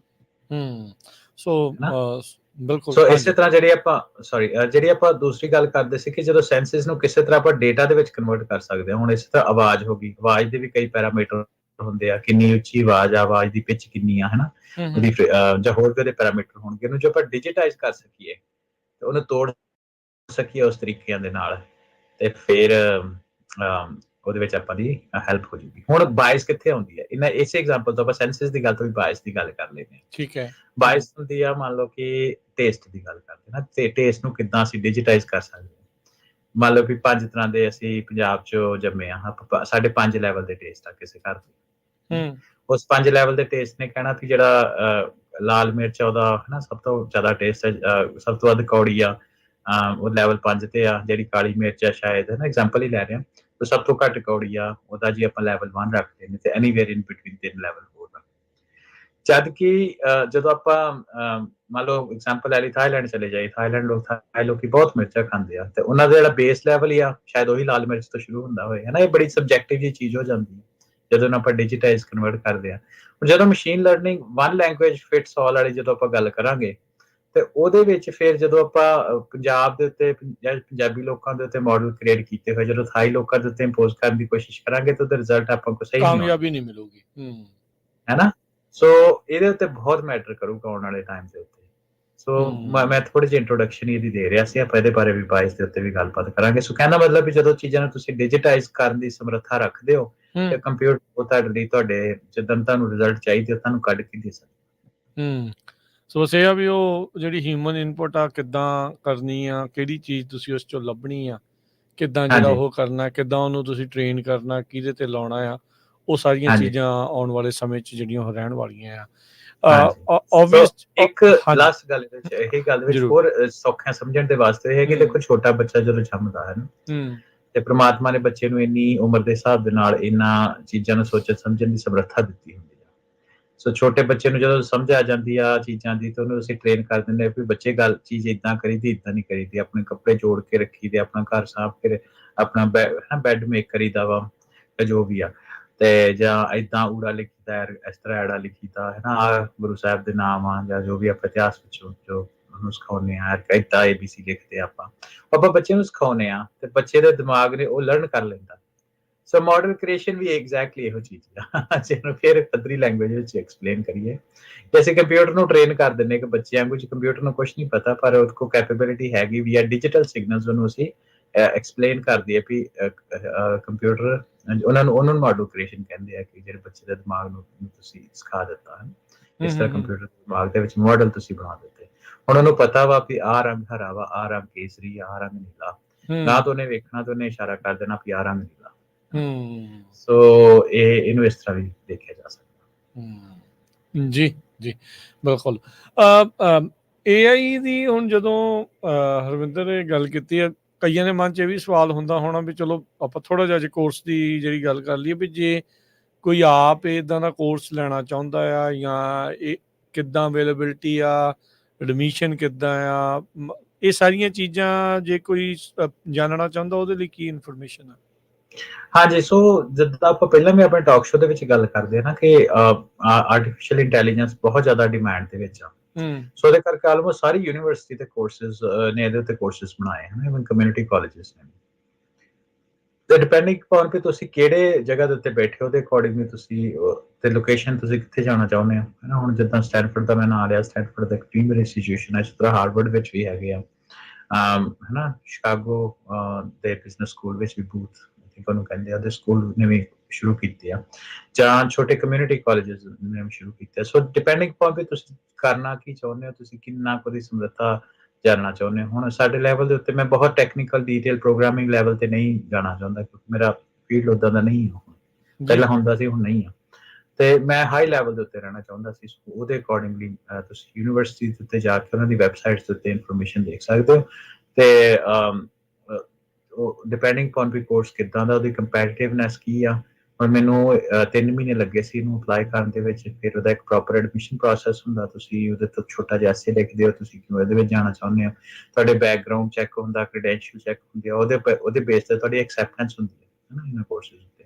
ਪਰ ਬਹੁਤ ਸਾਰੇ ਜਿਹੜੇ ਕੋਰਸਿਸ ਹੈ ਉਹਨਾਂ ਉੱਤੇ ਇੱਦਾਂ ਦਾ ਕੋਈ ਐਪਲੀਕੇਸ਼ਨ ਵਗੈਰਾ ਨਹੀਂ ਹੁੰਦੀ, ਤੁਸੀਂ ਸਿੱਧਾ ਜਾ ਕੇ ਪੈਸੇ ਪੇ ਕਰਕੇ ਤੁਸੀਂ ਉਹ ਕੋਰਸ ਲੈ ਸਕਦੇ ਹੋ। ਅਗੇਨ ਡਿਪੈਂਡ ਕਰਦਾ ਤੁਸੀਂ ਕਰਨਾ ਕੀ ਚਾਹੁੰਦੇ ਹੋ, ਕੋਈ ਸਿੱਖਣਾ ਕੀ ਚਾਹੁੰਦੇ ਹੋ ਆਰਟੀਫਿਸ਼ੀਅਲ ਇੰਟੈਲੀਜੈਂਸ ਦਾ। ਕਈ ਇੰਟਰੋਡਕਟਰੀ ਕੋਰਸ ਵੀ ਹੁੰਦੇ ਜਿਹੜੇ 1000-1500 ਦੇ ਮਿਲ ਜਾਂਦੇ ਆ। ਤੇ ਜਿਹੜਾ ਐਗਜ਼ੈਕਟਿਵ ਕੋਰਸ ਜਿੱਦਾਂ ਮੈਂ ਇਹ ਹੈਗਾ, ਇਹ ਕੋਈ ਆਪਣਾ 12-15 ਹਜ਼ਾਰ ਤੋਂ ਸ਼ੁਰੂ ਹੋ ਕੇ 20,000 ਤੱਕ ਦੇ ਤੁਹਾਨੂੰ ਮਿਲ ਜਾਂਦੇ ਆ। ਸੋ ਡਿਪੈਂਡਿੰਗ ਅਪੋਨ ਵੀ ਤੁਸੀਂ ਕਿੱਦਾਂ ਦੇ ਕੀ ਸਿੱਖਣਾ ਚਾਹੁੰਦੇ ਹੋ AI ਬਾਰੇ, ਆਰਟੀਫਿਸ਼ੀਅਲ ਇੰਟੈਲੀਜੈਂਸ ਬਾਰੇ, ਉੱਦਾਂ ਦੇ ਜਾ ਕੇ ਜਿਹੜੇ ਇੰਸਟੀਟਿਊਸ਼ਨ ਤੁਸੀਂ ਜਾਣਾ ਚਾਹੁੰਦੇ ਹੋ, ਜਾਂ ਤਾਂ ਜੇ ਤੁਸੀਂ ਆਨਲਾਈਨ ਲੈਣਾ ਚਾਹੁੰਦੇ ਹੋ, ਕਈ ਕੋਰਸਿਸ ਆਨਲਾਈਨ ਵੀ ਅਵੇਲੇਬਲ ਆ, ਉਹ ਤੁਸੀਂ ਲੈ ਸਕਦੇ ਹੋ। ਪਰ ਮੈਂ ਪ੍ਰੋਗਰਾਮ ਦੇ ਅਖੀਰ ਵਿੱਚ ਇਹਦੇ ਬਾਰੇ ਡਿਟੇਲ 'ਚ ਗੱਲ ਕਰੂੰਗਾ, ਪਰ ਮੈਂ ਥੋੜਾ ਜਿਹਾ ਇੱਥੇ ਮੈਂਸ਼ਨ ਕਰ ਦਿੰਦਾ ਕਿ ਮੈਂ ਐਕਸਪੈਕਟ ਜ਼ਿਆਦਾ ਕਰਦਾ ਸੀ ਕਿ ਸਾਡੀ ਕਮਿਊਨਿਟੀ ਜਿੰਨੀ ਹੈਗੀ ਆ, ਕਈ ਮੈਜਰ ਕਰਦੇ ਆ ਕਿ 1 ਮਿਲੀਅਨ ਦੇ ਆਸ-ਪਾਸ ਪੰਜਾਬੀ ਰਹਿੰਦੇ ਆ ਇੱਥੇ। ਅਮਰੀਕਾ ਦੇ ਵਿੱਚ ਸ਼ਾਇਦ ਜ਼ਿਆਦਾ ਹੀ ਹੋਣ, ਕਿਉਂਕਿ ਅਨਡਾਕੂਮੈਂਟਡ ਵੀ ਬਹੁਤ ਆ। ਤੇ ਮੈਂ ਐਕਸਪੈਕਟ ਕਰਦਾ ਸੀ ਵੀ ਯਾਰ 200-400-500 ਬੰਦਾ ਹੋਣਾ ਚਾਹੀਦਾ ਆਪਣਾ ਸਟੈਨਫੋਰਡ ਯੂਨੀਵਰਸਿਟੀ ਦੇ ਵਿੱਚ, ਜਿਹੜੇ 10s of thousands 40-50 ਹਜ਼ਾਰ ਬੱਚੇ ਹੋਣਗੇ ਉੱਥੇ। ਪਰ ਅਨਫੋਰਚੂਨੇਟਲੀ ਮੈਨੂੰ ਇੱਕ ਵੀ ਨਹੀਂ ਮਿਲਿਆ, ਇੱਕ ਵੀ ਪੰਜਾਬੀ ਨਹੀਂ ਦਿਖਿਆ। ਹਾਂਜੀ, ਦੈਟਸ ਅਨਫੋਰਚੂਨੇਟ। 5 ਦਿਨਾਂ ਦੇ ਮੈਂ ਆਲਮੋਸਟ ਸਾਰੀ ਚਲੋ ਠੀਕ ਆ, ਵੱਖ-ਵੱਖ ਡਿਪਾਰਟਮੈਂਟਸ ਵਿੱਚ ਜਾ ਕੇ ਦੇਖਿਆ, ਲਾਇਬ੍ਰੇਰੀ ਵਿੱਚ ਜਾ ਕੇ ਦੇਖਿਆ। ਜਦ ਸਾਰੇ 5 ਦਿਨ ਮੈਂ ਸਟੈਨਫੋਰਡ ਦੇ ਵਿੱਚ ਹੀ ਰਿਹਾ, ਘੁੰਮਦਾ ਫਿਰਦਾ ਵੀ ਰਿਹਾ। ਬਿਜ਼ਨਸ ਸਕੂਲ ਦੇਖਿਆ, ਇੰਜੀਨੀਅਰਿੰਗ ਸਕੂਲ ਦੇਖਿਆ। ਪਰ ਦਿਖਿਆ ਕੋਈ ਨਹੀਂ, ਹੋ ਸਕਦਾ ਪੜ੍ਹਦੇ ਤਾਂ ਜ਼ਰੂਰ ਹੋਣਗੇ, ਹਾਂਜੀ ਹਾਂਜੀ ਉਹ ਓਦਾਂ ਹੋਣਗੇ, ਪਰ ਕਹਿੰਦਾ ਮੇਰੀ ਇੰਨੀ ਵਿਜ਼ੀਬਿਲਿਟੀ ਨਹੀਂ ਸੀ, ਠੀਕ ਹੈ। ਇਹਦੇ ਵਿੱਚ ਕੋਈ ਦੋ ਰਾਵਾਂ ਨਹੀਂ। ਆਪਣੇ ਸਿੱਖ ਸਟੂਡੈਂਟ ਐਸੋਸੀਏਸ਼ਨ ਵੀ ਸ਼ਾਇਦ ਹੈਗੀ ਆ ਸਟੈਨਫੋਰਡ ਦੀ, ਕੁਝ ਬੱਚਿਆਂ ਨੂੰ ਮੈਂ ਨਿੱਜੀ ਤੌਰ ਤੇ ਵੀ ਜਾਣਦਾ ਜਿਹੜੇ ਉੱਥੇ ਪੜ੍ਹਦੇ ਆ, ਪਰ ਵਿਜ਼ੀਬਲੀ ਇਹ ਮੈਨੂੰ ਪੰਜਾਬੀ ਜਾਂ ਸਿੱਖ ਨਹੀਂ ਜੀ। AI ਪਾਵਰ ਟੈਕਨੋਲੋਜੀਜ਼ ਦੀ ਜੇ ਆਪਾਂ ਗੱਲ ਕਰੀਏ, ਜਿਹੜੀ ਹੁਣ ਤੁਸੀਂ ਇਹ ਕਰਕੇ ਆਏ ਆ, ਕੀ ਨਜ਼ਰ ਆ ਰਿਹਾ ਵੀ ਕਿੱਦਾਂ ਦੀਆਂ ਜਿਹੜੀਆਂ ਟੈਕਨੋਲੋਜੀਜ਼ ਦੇ ਵਿੱਚ AI ਹੋਰ ਆਊਗੀ, ਜਾਂ ਉਹ ਟੈਕਨੋਲੋਜੀਜ਼ ਨੂੰ AI ਜਿਹੜੀ ਉਹ ਪਾਵਰ ਕਰੂਗੀ, ਉਸ ਨੂੰ ਹੋਰ ਤੇਜ਼ ਕਰੂਗੀ? ਹਾਂਜੀ, ਸੋ ਸਾਰੀਆਂ ਹੀ ਆਲਮੋਸਟ ਟੈਕਨੋਲੋਜੀ, ਭਾਵੇਂ ਟੈਕਨੀਕਲ ਆ ਭਾਵੇਂ ਨਾਨ ਟੈਕਨੀਕਲ ਆ, ਉਹ AI ਨੇ ਕਿਸੇ ਨਾ ਕਿਸੇ ਉਹਦੇ ਤੇ ਪ੍ਰਭਾਵ ਪਾਉਣਾ। ਸਾਨੂੰ ਮੌਕਾ ਮਿਲਿਆ ਉੱਥੇ ਦੇਖਣ ਦਾ artificial intelligence empowered robotics lab ਦਾ, ਉਹਦੇ ਬਾਰੇ ਆਪਾਂ ਡਿਟੇਲ ਗੱਲ ਕਰਦੇ ਹਾਂ ਲੇਟਰ ਔਨ। ਸੋ ਉਹਦੇ ਬਾਰੇ ਅਸੀਂ ਗੱਲਬਾਤ ਹੋਈ। ਉਸ ਤੋਂ ਬਾਅਦ ਜਿਹੜੇ ਅਸੀਂ ਕੇਸ ਸਟੱਡੀ ਕੀਤੇ, ਜਿਹੜੇ ਆਪਣੇ ਏਅਰਪਲੇਨ ਹੈਗੇ, ਏਵੀਏਸ਼ਨ ਟੈਕਨੋਲੋਜੀ ਆ, ਉਹਦੇ ਵਿੱਚ ਮੇਕ ਸ਼ੋਰ ਕਰਨ ਵੀ ਉਹਨਾਂ ਦੇ ਐਕਸੀਡੈਂਟਸ ਆਪਸ ਨਾ ਹੋਣ, ਉਹਨਾਂ ਦੇ ਵਿੱਚ AI ਕਿੱਦਾਂ ਹੈਲਪ ਕਰ ਰਹੀ ਹੈ। ਬੜੀ ਸਕਸੈਸਫੁਲ ਕੇਸ ਸਟੱਡੀ ਅਸੀਂ ਪੜ੍ਹਿਆ ਉਹਦੇ ਵਿੱਚ। ਉਸ ਤੋਂ ਬਾਅਦ ਕਾਰਾਂ ਦਾ, ਹੈ ਨਾ, ਕਾਰਾਂ ਦਾ ਅੱਜ ਕੱਲ੍ਹ ਕਾਫੀ ਹੌਟ ਟੌਪਿਕ ਚੱਲ ਰਿਹਾ, ਕਿ ਕਾਰਾਂ ਦੇ ਵਿੱਚ ਸੈਲਫ ਡਰਾਈਵਿੰਗ ਟੈਕਨੋਲੋਜੀ ਆ, ਉਹ ਵੀ AI ਇੰਪਾਵਰਡ ਆ, ਹੈ ਨਾ। ਉਹਦੇ ਵਿੱਚ ਵੀ ਕਈ ਤਰ੍ਹਾਂ ਦੀ ਹੈਗੇ ਵੀ ਨਾਨ ਬਿਲਕੁਲ ਹੀ ਹਿਊਮਨ ਤੋਂ ਲੈ ਕੇ ਫੁੱਲੀ ਆਟੋਮੇਟਡ ਤੱਕ 5-7 ਲੈਵਲ ਹੁੰਦੇ ਆ, ਹੈ ਨਾ। Semi automated, automated, but human assistance, fully automated, ਹੈ ਨਾ, ਤੇ ਇੱਕ ਲੈਵਲ ਇਦਾਂ ਦਾ ਆਉਂਦਾ ਕਿ ਜਿੱਥੇ ਬਿਲਕੁਲ ਵੀ ਡਰਾਈਵਰ ਦੀ ਲੋੜ ਨਹੀਂ ਹੁੰਦੀ। ਸੋ ਉਹਦੇ ਬਾਰੇ ਉਹਦੇ ਕੇਸ ਸਟੱਡੀਜ਼ ਆਪਾਂ ਕੀਤੇ। ਸੋ ਕਾਰਾਂ ਹੋ ਗਈਆਂ, ਐਵੀਏਸ਼ਨ ਹੋ ਗਈ, ਉਹ ਤੋਂ ਲੈਦਾ ਜਿਹੜੀ ਮੈਨੂਫੈਕਚਰਿੰਗ ਇੰਡਸਟਰੀ ਦੇ ਵਿੱਚ ਇਹਦੀ ਕਾਫੀ ਐਪਲੀਕੇਸ਼ਨ ਆ ਆਰਟੀਫਿਸ਼ੀਅਲ ਇੰਟੈਲੀਜੈਂਸ ਦੀ। ਉਸ ਤੋਂ ਬਾਅਦ ਐਡਵਰਟਾਈਜ਼ਿੰਗ ਸੈਕਟਰ ਦੇ ਵਿੱਚ, ਮੀਡੀਆ ਦੇ ਵਿੱਚ ਬਹੁਤ ਆ, ਹੈ ਨਾ। ਸੋ ਕਹਿਣ ਦਾ ਮਤਲਬ ਕਿ ਤੁਸੀਂ ਕਿਸੇ ਵੀ ਅੱਜ ਦੇ ਸਮੇਂ ਦੇ ਵਿੱਚ ਕੋਈ ਵੀ ਤੁਸੀਂ ਹਿੱਸਾ ਲੈ ਲਓ ਬਿਜ਼ਨਸ ਦਾ, ਕੋਈ ਵੀ ਇਦਾਂ ਦਾ ਨਹੀਂ ਹੋ ਕਿ ਜਿਹੜਾ ਆਰਟੀਫਿਸ਼ੀਅਲ ਇੰਟੈਲੀਜੈਂਸ ਉਹਦੇ ਵਿੱਚ ਅਸਿਸਟ ਨਾ ਕਰ ਸਕੇ। ਹਾਂ, ਉਹਦੀ ਇੰਪਲੀਮੈਂਟੇਸ਼ਨ ਜਦੋਂ ਅਸੀਂ ਕੰਜ਼ਿਊਮਰ ਲੈਵਲ ਤੇ ਦੇਖਣੇ ਆ, ਉਹਨੂੰ ਜ਼ਰੂਰ ਥੋੜਾ ਸਮਾਂ ਲੱਗ ਸਕਦਾ ਸਾਨੂੰ ਸਾਹਮਣੇ ਦੇਖਣ ਦੇ ਵਿੱਚ, ਪਰ ਕੋਈ ਵੀ ਇਦਾਂ ਦੀ ਚੀਜ਼ ਨਹੀਂ ਆ ਕਿਉਂਕਿ ਸਾਨੂੰ ਪਤਾ ਹੈ ਆਮ ਤੌਰ ਦੇ ਉੱਤੇ ਦੇਖੋ ਨਾ ਤੁਸੀਂ, ਕੋਈ ਵੀ ਇੰਡਸਟਰੀ ਆ, ਕੋਈ ਇਦਾਂ ਦੀ ਅੱਜ ਦੇ ਸਮੇਂ ਵਿੱਚ ਇੰਡਸਟਰੀ ਤਾਂ ਹੈ ਨਹੀਂ ਜਿੱਥੇ ਕੰਪਿਊਟਰ ਦੀ ਵਰਤੋਂ ਨਹੀਂ ਹੁੰਦੀ। ਇਹ ਤਾਂ ਹੈ ਹੀ। ਤੇ ਜਿੱਥੇ ਕੰਪਿਊਟਰ ਦੀ ਵਰਤੋਂ ਹੁੰਦੀ ਆ ਉੱਥੇ ਆਰਟੀਫਿਸ਼ੀਅਲ ਇੰਟੈਲੀਜੈਂਸ, ਜਿੱਥੇ ਡਾਟਾ ਆ ਉੱਥੇ AI ਆ। ਬਿਲਕੁਲ। ਕਿੰਨਾ ਕੁ ਹਰਮਿੰਦਰ ਤੁਹਾਨੂੰ ਡਿਫਰੈਂਸ ਦਿਖਿਆ ਜਿਹੜੀ ਉੱਥੇ ਚਰਚਾ ਚੱਲ ਰਹੀ ਸੀ ਤੇ ਜੋ ਆਪਣੇ ਕੰਜ਼ਿਊਮਰ ਲੈਵਲ ਪ੍ਰੋਡਕਟਸ ਜਾਂ ਜੋ AI ਦੀਆਂ ਚੀਜ਼ਾਂ ਆਪਣੇ ਸਾਹਮਣੇ ਆ, ਕਿੰਨਾ ਕੁ ਫਰਕ ਆ? ਹਾਂਜੀ, ਸੋ ਇੱਕ ਮੈਂ ਮੇਜਰ ਫਰਕ ਦੀ ਗੱਲ ਕਰਾਂਗਾ। ਸੋ ਫਰਕ ਤਾਂ ਬਹੁਤ ਹੈ ਰਾਜਕਨ, ਕਿਉਂਕਿ ਉਹਦਾ ਕਾਰਨ ਇਹ ਹੈ ਨਾ ਕਿ ਲੋਕ ਉੱਥੇ ਪ੍ਰੋਫੈਸਰ, ਉਹਨਾਂ ਦੀ ਪੂਰੀ ਉਮਰ ਲੱਗੀ ਹੁੰਦੀ ਹੈ ਇਸ ਕੰਮ ਉੱਤੇ ਕਰਦੇ। ਸੋ ਆਰਟੀਫਿਸ਼ੀਅਲ ਇੰਟੈਲੀਜੈਂਸ ਤੇ ਕਈਆਂ ਦੀ ਤੁਸੀਂ ਮੰਨੋਗੇ ਕਿ 25 30 ਸਾਲ ਦੀ ਰਿਸਰਚ ਹੈ, ਕਿਉਂਕਿ ਆਰਟੀਫਿਸ਼ੀਅਲ ਇੰਟੈਲੀਜੈਂਸ ਹੈ ਨਾ 1960s ਤੋਂ ਸ਼ੁਰੂ ਹੋ ਗਿਆ ਸੀ। ਤੇ ਦੂਸਰੀ ਚੀਜ਼ ਇਹ ਆ ਕਿ ਜਿਹੜੇ ਉੱਥੇ ਐਗਜ਼ੈਕਟਿਵ ਸੀ ਸਾਨੂੰ ਮਿਲੇ ਆ, ਉਹਨਾਂ ਦਾ ਵੀ ਇਹਦੇ ਉੱਤੇ ਕਾਫੀ ਧਿਆਨ ਸੀ। ਪਰ ਇੱਕ ਮੇਜਰ ਡਿਫਰੈਂਸ ਆ, ਇੱਕ ਮੇਜਰ ਡਿਫਰੈਂਸ ਇਹ ਆ ਮੋਟੇ ਤੌਰ ਦੇ ਉੱਤੇ ਕਿ ਜਿਹੜੇ ਉੱਥੇ ਗੱਲਬਾਤ ਕਰਦੇ ਸੀ ਉਹ ਆਰਟੀਫਿਸ਼ੀਅਲ ਇੰਟੈਲੀਜੈਂਸ ਨੂੰ ਲੈ ਕੇ ਕਾਫੀ ਪੋਜ਼ਿਟਿਵ ਸੀ, ਤੇ ਪਰ ਜਦੋਂ ਆਮ ਅਸੀਂ ਹਾਲਾਤਾਂ ਦੇ ਵਿੱਚ ਗੱਲਬਾਤ ਕਰਦੇ ਹਾਂ ਤੇ ਆਰਟੀਫਿਸ਼ੀਅਲ ਇੰਟੈਲੀਜੈਂਸ ਨੂੰ ਲੈ ਕੇ ਜਿਹੜੀ ਇੱਕ ਨੈਗੇਟਿਵ ਸੈਂਟੀਮੈਂਟ ਸਾਨੂੰ ਜ਼ਿਆਦਾ ਦੇਖਣ ਆ। ਨੂੰ ਮਿਲਦਾ। ਸੋ ਮੈਨੂੰ ਉਹਦੇ ਵਿੱਚ ਵੀ ਕੋਈ ਗਲਤ ਗੱਲ ਨਹੀਂ ਆ। ਸੋ ਕਹਿਣ ਦਾ ਮਤਲਬ ਕਿ ਦੇਖੋ, ਜਦੋਂ ਆਰਟੀਫਿਸ਼ੀਅਲ ਇੰਟੈਲੀਜੈਂਸ ਹੈਗੀ ਹੈ, ਜਦੋਂ ਲੋਕ ਇੱਕ ਲੈਵਲ ਦੇ ਉੱਤੇ ਪਹੁੰਚ ਜਾਂਦੇ ਆ ਜਿੱਥੇ ਚੀਜ਼ਾਂ ਨੂੰ ਚਲਾ ਸਕਦੇ ਹੁੰਦੇ ਆ, ਜਿੱਥੇ ਕਹਿ ਲਓ ਕਿ ਦੁਨੀਆ ਜਾਂ ਸੁਸਾਇਟੀ ਜਾਂ ਸਮਾਜ ਨੂੰ ਚਲਾਉਂਦੇ ਆ, ਉਸ ਲੈਵਲ ਦੇ ਉੱਤੇ ਉਹ ਡੇਲੀ ਵਰਕਰ ਨਹੀਂ ਹੁੰਦੇ। ਸੋ ਉਹ ਟੈਕਨੋਲੋਜੀਜ਼ ਨੂੰ ਨਾ ਹੈਲਪ ਕਰਨਾ, ਅਡੈਪਟ ਕਰਨਾ, ਆਪਣੇ ਬਿਜ਼ਨਸ ਵਿੱਚ ਇੰਪਲੀਮੈਂਟ ਕਰਨਾ ਤਾਂ ਕਿ ਉਹਨਾਂ ਫੂਡ ਚੇਨ ਦੇ ਉੱਪਰ ਇੱਕ ਸਟੈਪ ਹੋਰ ਉੱਪਰ ਜਾਣਾ। ਸੋ ਉਹਨਾਂ ਦੀ ਇੰਟੈਂਸ਼ਨ ਹੁੰਦੀ ਹੈ। ਜਦੋਂ ਕਿ ਅਸੀਂ ਆਮ ਹਾਲਾਤਾਂ ਦੇ ਵਿੱਚ ਆਮ ਲੋਕਾਂ ਦੀ ਗੱਲ ਕਰਦੇ ਆ, ਡੇਲੀ ਵੇਜਰਸ ਹੋ ਗਏ ਜਿਨ੍ਹਾਂ ਹਰ ਰੋਜ਼ ਹੈ ਨਾ ਕੰਮ ਕਰਨਾ, ਜੌਬਾਂ ਕਰਨੀਆਂ, ਸੋ ਉਹਦੇ ਉੱਤੇ ਡਿਸਪ੍ਰੋਪੋਰਸ਼ਨਲੀ ਆਪਾਂ ਪਹਿਲਾਂ ਵੀ ਗੱਲ ਕੀਤੀ ਕਿ ਆਰਟੀਫਿਸ਼ੀਅਲ ਇੰਟੈਲੀਜੈਂਸ ਦਾ ਇੰਪੈਕਟ ਜ਼ਿਆਦਾ ਪੈਣਾ। ਉਹ ਫੀਲਡ ਜ਼ਿਆਦਾ ਕੰਪੀਟੀਟਿਵ ਹੋਣੀ ਆ। ਸੋ ਉਹਦੇ ਉੱਤੇ ਡੈਫੀਨਿਟਲੀ ਨੈਗੇਟਿਵ ਸੈਂਟੀਮੈਂਟ ਹੋਊਗਾ ਹੀ ਹੋਊਗਾ। ਸੋ ਬਾਈ ਡਿਜ਼ਾਈਨ ਹੀ ਇਹਨੂੰ ਆਪਾਂ ਕਹਿ ਸਕਦੇ ਹਾਂ, ਜੋ ਮੈਂ ਡਿਫਰੈਂਸ ਦੇਖਿਆ ਨੈਗੇਟਿਵ ਵਰਸਸ ਪੋਜ਼ਿਟਿਵ ਸੈਂਟੀਮੈਂਟ ਦਾ। ਸੋ ਆਈ ਮੀਨ ਆਉਣ ਵਾਲੇ ਸਮੇਂ ਦੇ ਵਿੱਚ ਇਹਨੂੰ ਹੋਰ ਅਨਫੋਲਡ ਕਰਾਂਗੇ ਕਿ ਇਹਦਾ ਕੀ ਬਣਦਾ ਮਾਹੌਲ ਦੇ ਵਿੱਚ। ਠੀਕ ਹੈ, ਠੀਕ ਹੈ। ਤੇ ਹਰਮਿੰਦਰ ਇੱਕ ਬ੍ਰੇਕ ਲੈ ਲੈਂਦੇ ਹਾਂ, ਬ੍ਰੇਕ ਤੋਂ ਬਾਅਦ ਮੁੜ ਕੇ ਫਿਰ ਵਾਪਸ ਆਉਂਦੇ ਹਾਂ। ਗੱਲਬਾਤ ਦਾ ਸਿਲਸਿਲਾ ਪੰਜਾਬੀ ਟੈਕ ਟਾਕ ਦੇ ਵਿੱਚ ਜਾਰੀ ਰਹੇਗਾ। AI ਦੇ ਨਾਲ ਸੰਬੰਧਿਤ ਹੋਰ ਕਿਹੜੀਆਂ ਚੀਜ਼ਾਂ ਜਿਹੜੀਆਂ ਚੱਲ ਰਹੀਆਂ ਆ ਰੋਬੋਟਿਕਸ ਦੇ ਵਿੱਚ, ਟੈਸਲਾ 'ਚ, ਉਮਰ ਨੂੰ ਲੈ ਕੇ, ਲੇਬਰ ਨੂੰ ਲੈ ਕੇ ਕੀ ਕੁਛ ਚਰਚਾਵਾਂ ਆ, ਉਸ ਬਾਰੇ ਆਪਾਂ ਗੱਲ ਕਰਾਂਗੇ। ਜੁੜੇ ਰਹੋ ਇੱਦਾਂ ਪੰਜਾਬੀ ਰੇਡੀਓ USA ਦੇ ਨਾਲ। ਜੀ।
ਬ੍ਰੇਕ ਤੋਂ ਬਾਅਦ ਇੱਕ ਵਾਰੀ ਫਿਰ ਆਪ ਸਭ ਦਾ ਸਵਾਗਤ ਹੈ। ਸੋਤਿਓ ਪ੍ਰੋਗਰਾਮ ਚੱਲ ਰਿਹਾ ਜੀ ਪੰਜਾਬੀ ਟੈਕ ਟਾਕ। ਮੈਂ ਰਾਜਕਨਵੀਰ ਸਿੰਘ, ਜੁੜੇ ਹੋਏ ਨੇ ਇਸ ਟਾਈਮ ਹਰਵਿੰਦਰ ਸਿੰਘ ਕੰਗ। ਹਰਵਿੰਦਰ ਸਿੰਘ ਜੀ, ਆਇਆਂ ਨੂੰ ਸਵਾਗਤ ਹੈ ਇੱਕ ਵਾਰੀ ਫਿਰ। ਸਤਿ ਸ੍ਰੀ ਅਕਾਲ ਜੀ। ਸਤਿ ਸ਼੍ਰੀ ਅਕਾਲ ਰਾਜਕਨਵੀਰ ਸਿੰਘ ਤੇ ਪੰਜਾਬੀ ਰੇਡੀਓ ਯੂਐਸ ਸੁਣਨ ਵਾਲੇ ਸਾਰੇ ਮਾਣੋ ਸਰੋਤਿਆਂ ਫਿਰ ਤੋਂ ਨਿੱਘੀ ਜੀ ਆਇਆਂ ਆਖਦੇ ਹਾਂ ਪ੍ਰੋਗਰਾਮ ਪੰਜਾਬੀ ਟੈਕ ਟਾਕ ਦੇ ਵਿੱਚ। ਸੋ ਗੱਲਬਾਤ ਆਰਟੀਫਿਸ਼ੀਅਲ ਇੰਟੈਲੀਜੈਂਸ ਦੇ ਨਾਲ ਸੰਬੰਧਿਤ ਜਿਹੜੀ ਉਹ ਚੱਲ ਰਹੀ ਆ। ਸੋ ਜਿਹੜਾ ਲੇਟੈਸਟ ਹਰਵਿੰਦਰ ਸਿੰਘ ਹੁਣੀ ਕੋਰਸ ਜਿਹੜਾ ਉਹ ਕਰਕੇ ਆਏ ਆ AI ਦੇ ਨਾਲ। ਸੋ ਕਾਫੀ ਅਗਲੇ ਕਹਿ ਲਓ ਵੀ ਆਉਣ ਵਾਲੀ ਜਨਰੇਸ਼ਨ ਦੀ, ਆਉਣ ਵਾਲੇ ਸਾਲਾਂ ਦੀ ਥੋੜ੍ਹੀ ਇੱਕ ਨਵੀਂ ਜਿਹੜੀ ਪਿਕਚਰ ਆ ਉਹਦਾ ਪਤਾ ਲੱਗਦਾ ਆ। ਨੋ ਡਾਊਟ ਜੋ ਦਿਖਾ ਰਹੇ ਆ ਉਹ ਐਗਜ਼ੈਕਟਲੀ ਟਾਈਮ ਲਾਈਨ ਦੇ ਨਾਲ ਤਾਂ ਨਹੀਂ, ਪਰ ਉਸਦੇ ਇਰਦ ਗਿਰਦ ਫਿਰ ਵੀ ਜਿਹੜਾ ਉਹ ਰਹਿੰਦਾ ਆ। ਰੋਬੋਟਿਕਸ ਦੀ ਆਪਾਂ ਬਹੁਤ ਵਾਰੀ ਹਰਵਿੰਦਰ ਗੱਲ ਕੀਤੀ ਆ। AI ਤੇ ਰੋਬੋਟਿਕਸ ਦਾ ਜਦੋਂ ਸੁਮੇਲ ਹੋਣਾ ਆ, ਆਪਾਂ ਕੀ ਚੇਂਜਸ ਦੇਖਦੇ ਹਾਂ ਇਹਦੇ ਵਿੱਚ? ਹਾਂਜੀ, ਸੋ ਰਾਜਕਨ ਰੋਬੋਟਿਕਸ ਥੋੜਾ ਜਿਹਾ, ਕਿਉਂਕਿ ਉਹ 'ਚ ਹਾਰਡਵੇਅਰ ਇਨਵੋਲਵਡ ਆ, ਥੋੜਾ ਜਿਹਾ ਬਿਹਾਈਂਡ ਹੈਗਾ ਜੋ ਸੌਫਟਵੇਅਰ ਕੰਮ ਕਰ ਸਕਦੇ ਆ। ਪਰ ਡੈਫੀਨੇਟਲੀ ਇਹਦੇ ਵਿੱਚ ਪੋਟੈਂਸ਼ੀਅਲ ਬਹੁਤ ਆ। ਹੁਣ ਆਪਾਂ ਦੇਖਿਆ ਕਿ ਕੰਜ਼ਿਊਮਰ ਲੈਵਲ ਦੇ ਉੱਤੇ ਵੀ ਗੱਲ ਕਰ ਲਈ ਕਿ ਸਾਡੇ ਘਰਾਂ ਵਿੱਚ ਰੋਬੋਟਿਕਸ ਆ। ਰੂਮਬਾ ਕਾਫੀ ਪਪੂਲਰ ਹੈ ਕੰਪਨੀ ਹੈ ਜਿਹੜੀ ਘਰਾਂ ਦੇ ਵਿੱਚ ਹੈ ਨਾ, ਤਾਂ ਮੌਪਿੰਗ ਵੀ ਕਰਦੀ ਹੈ, ਪਹਿਲਾਂ ਕੱਲੀ ਵੈਕਿਊਮ ਸੀ। ਤੇ ਇਸੇ ਤਰ੍ਹਾਂ ਹੋਰ ਘਰ ਦੇ ਜੇ ਕੋਈ ਆਪਣਾ ਭੈਣ ਭਰਾ ਮੈਡੀਕਲ ਇੰਡਸਟਰੀ ਦੇ ਵਿੱਚ ਆ ਤੇ ਡਿਸਪੈਂਸਿੰਗ ਰੋਬੋਟਸ ਕਾਫੀ ਪਪੂਲਰ ਆ ਹਸਪੀਟਲਸ ਦੇ ਵਿੱਚ, ਜਿਹੜੇ ਕਿ ਮੈਡੀਸ ਤੁਹਾਨੂੰ ਟਾਈਮ ਦੇ ਅਕੋਰਡਿੰਗਲੀ ਦੇ ਦਿੰਦੇ ਆ। ਕਈ ਵੱਡੇ ਹਸਪੀਟਲ ਵਿੱਚ ਉਹ ਚੱਲਦੇ ਆ। ਹੋਰ ਵੀ ਰੋਬੋਟਿਕਸ ਦੇ ਆਪਾਂ ਇੰਪਲੀਮੈਂਟੇਸ਼ਨ ਆਪਾਂ ਆਸ-ਪਾਸ ਦੇਖ ਸਕਦੇ, ਸਿਕਿਉਰਿਟੀ ਦੇਖੀ ਆਪਾਂ ਰੋਬੋਟਸ ਦੇ ਨਾਲ। ਤੇ ਰਾਜਕਰਨ ਆਪਾਂ ਉੱਥੇ ਮੌਕਾ ਸਾਨੂੰ ਮਿਲਿਆ। ਹੁਣ ਸਟੈਨਫੋਰਡ ਯੂਨੀਵਰਸਿਟੀ ਨੇ ਨਵਾਂ ਰੋਬੋਟਿਕ ਸੈਂਟਰ ਜਿਹੜਾ ਉਹਦੀ ਸ਼ੁਰੂਆਤ ਕਰਨ ਜਾ ਰਹੇ ਆ ਨਵੰਬਰ ਦੇ ਵਿੱਚ। ਨਵੰਬਰ ਦੇ ਪਹਿਲੇ ਹਫਤੇ ਦੇ ਵਿੱਚ ਉਹਦੀ ਸ਼ੁਰੂਆਤ ਹੋਣੀ ਆ। ਤੇ ਸਾਨੂੰ ਲੱਕੀਲੀ ਮੌਕਾ ਮਿਲਿਆ ਸ਼ੁਰੂਆਤ ਹੋਣ ਤੋਂ ਪਹਿਲਾਂ ਹੀ ਉਸ ਸੈਂਟਰ ਦੇ ਵਿੱਚ ਜਾਣ ਦਾ, ਦੇਖਣ ਦਾ ਉੱਥੇ ਕਿਹੜੇ ਏਰੀਆਜ਼ ਦੇ ਵਿੱਚ ਰਿਸਰਚ ਹੋ ਰਹੀ ਆ, ਹੈ ਨਾ। ਸੋ ਉਹਦੇ ਵਿੱਚ ਉਹ ਤੋਂ ਪਹਿਲਾਂ ਸਾਨੂੰ ਇੱਕ ਡੈਮੋ ਅਸੀਂ ਦੇਖਿਆ ਕਿ ਜਿਹੜੀ ਰੋਬੋਟਿਕ ਸੈਂਟਰ ਆਲਰੇਡੀ ਹੈਗਾ ਇੱਕ, ਜਿਹੜਾ ਉਸਾਮਾ ਖਤੀਬ ਕਰਕੇ ਉਹਨਾਂ ਦੇ ਹੈਡ ਆ ਰੋਬੋਟਿਕਸ ਦੇ। ਉਹਨਾਂ ਸਾਨੂੰ ਰੋਬੋਟਿਕ ਦਿਖਾਇਆ ਕਿ ਜਿਹੜਾ 1000 ਕਿਲੋਮੀਟਰ ਅੰਡਰ ਵਾਟਰ ਜਾ ਕੇ ਉੱਥੋਂ ਚੀਜ਼ਾਂ ਨੂੰ ਫੜ ਕੇ ਲਿਆ ਸਕਦਾ, ਹੈ ਨਾ। ਉਸ ਰੋਬੋਟ ਦੀ ਜਿਹੜੀ ਪਿਕਚਰ ਆ ਉਹ ਵੀ ਤੁਹਾਡੇ ਨਾਲ ਆਪਾਂ ਸ਼ੇਅਰ ਕਰਾਂਗੇ। ਸੋ ਉਹਦੇ ਵਿੱਚ ਕਈ ਪੁਰਾਣੇ ਸਮੇਂ ਦੇ ਉੱਤੇ ਜਿਹੜੇ ਬਿਫੋਰ ਕ੍ਰਾਈਸਟ ਹੈ ਨਾ, BC ਦੇ ਵਿੱਚ ਰੋਮਨਸ ਦੇ ਕਈ ਸ਼ਿਪ ਜਿਹੜੇ ਆ ਉਹ ਥੱਲੇ ਕ੍ਰੈਸ਼ ਹੋਏ, ਉਹਨਾਂ ਦਾ ਵੀ ਥੱਲੇ ਜਾ ਕੇ ਇਹਨੇ ਸਾਰੀ ਜਾਣਕਾਰੀ ਕੱਢ ਕੇ ਲੈ ਕੇ ਆਂਦੀ। ਬੜੀ ਇੰਟਰਸਟਿੰਗ ਸੀ। ਅੱਛਾ। ਤੇ ਹਾਂਜੀ, ਸੋ ਉਸ ਲੈਵਲ ਦੇ ਉੱਤੇ ਜਿਹੜਾ ਕੰਮ ਉਹ ਚੱਲ ਰਿਹਾ। ਸੋ ਜਿਹੜੀ ਨਵੀਆਂ ਲੈਬਸ ਇਹਨਾਂ ਦੀ ਬਣੀਆਂ ਉਹਦੇ ਵਿੱਚ ਸਾਨੂੰ ਉਹਨੇ ਇੱਕ ਰੋਬੋਟ ਦਿਖਾਇਆ ਜਿਹੜਾ ਤੁਹਾਡਾ ਕਿਚਨ ਦਾ ਕੰਮ ਕਰ ਸਕਦਾ ਹੋਏਗਾ। ਉਹਦੀਆਂ ਵੀ ਕੁਝ ਵੀਡੀਓਜ਼ ਮੇਰੇ ਕੋਲ ਆ, ਜਿਹਦੇ ਵਿੱਚ ਮੈਂ ਉਹਨਾਂ ਕੋਲ ਪਰਮਿਸ਼ਨ ਲਈ ਸੀ ਕਿ ਆਪਾਂ ਇਹਨੂੰ ਪਬਲਿਕ ਕਰ ਸਕਦੇ ਹੋ। ਉਹ ਕਹਿੰਦੇ ਕਿ ਤੁਸੀਂ ਇਹਨੂੰ ਬਿਲਕੁਲ ਪਬਲਿਕ ਕਰ ਸਕਦੇ ਹੋ। ਉਹਦੇ ਵਿੱਚ ਰੋਬੋਟ ਸਾਨੂੰ ਇੱਕ ਦੱਸਿਆ ਜਿਹੜਾ ਕਿਚਨ ਦੇ ਵਿੱਚ ਆਉਂਦਾ, ਤੁਹਾਡੀ ਬਾਰੀ ਨੂੰ ਖੋਲ ਕੇ ਪਤੀਲਾ ਚੁੱਕ ਕੇ ਉਹਨੇ ਬਾਰੀ ਦੇ ਵਿੱਚ ਉਹਨੂੰ ਸਟੈਕ ਕਰ ਦੇਣਾ ਵਿਦਆਊਟ ਐਨੀ ਹੈਲਪ, ਹੈ ਨਾ। ਸੋ ਇਸ ਹਿਸਾਬ ਦੇ ਨਾਲ ਉਹਨਾਂ ਦੀ ਹੋਰ ਵੀ ਪ੍ਰੋਗਰਾਮਿੰਗ ਚੱਲ ਰਹੀ ਹੈ। ਇਸੇ ਤਰ੍ਹਾਂ ਹੈਲਥ ਕੇਅਰ ਦੇ ਉੱਪਰ ਚੱਲ ਰਹੀ। ਇੱਕ ਕਮਰਾ ਉਹਨੇ ਇਸ ਤਰ੍ਹਾਂ ਬਣਾਇਆ ਹੋਇਆ ਕਿ ਤੁਹਾਡੇ ਬੈਡਰੂਮ ਦੀ ਸਫਾਈ ਕਰਨ ਦੀ, ਚਾਦਰਾਂ ਵਿਛਾਉਣੀਆਂ, ਹੈ ਨਾ, ਜਦ ਤੁਹਾਡਾ ਬੈੱਡ ਬਣਾਉਣਾ, ਉਹਦੇ ਵਿੱਚ ਵੀ ਤੁਹਾਡੇ ਰੋਬੋਟ ਹੈਲਪ ਕਰ ਸਕਦਾ, ਹੈ ਨਾ। ਇਸ ਤਰ੍ਹਾਂ ਦੇ ਸੈਂਟਰ ਹੈਗੇ। ਮੈਡੀਕਲ ਫੀਲਡ ਤੇ ਚਲੋ ਆਲਰੇਡੀ ਰਿਸਰਚ ਚੱਲ ਰਹੀ ਹੈ, ਅੰਡਰ ਵਾਟਰ ਰਿਸਰਚ, ਹੈ ਨਾ, ਉਹਦੇ ਬਾਰੇ ਗੱਲਬਾਤ ਉੱਥੇ ਚੱਲ ਰਹੀ ਹੈ। ਸੋ ਰੋਬੋਟਿਕਸ ਜਿਹੜਾ ਫੀਲਡ ਆ ਉਹ ਥੋੜਾ ਜਿਹਾ ਸੌਫਟਵੇਅਰ ਤੋਂ ਆਫਕੋਰਸ ਪਿੱਛੇ, ਕਿਉਂਕਿ ਉਹ ਹਾਰਡਵੇਅਰ ਇਨਵੋਲਵਡ ਆ। ਰੋਬੋਟਿਕਸ ਦੀ ਗੱਲ ਕਰਦੇ ਤੇ ਉਹਦੇ ਮੂਵਮੈਂਟਸ ਇਨਵੋਲਵਡ ਆ।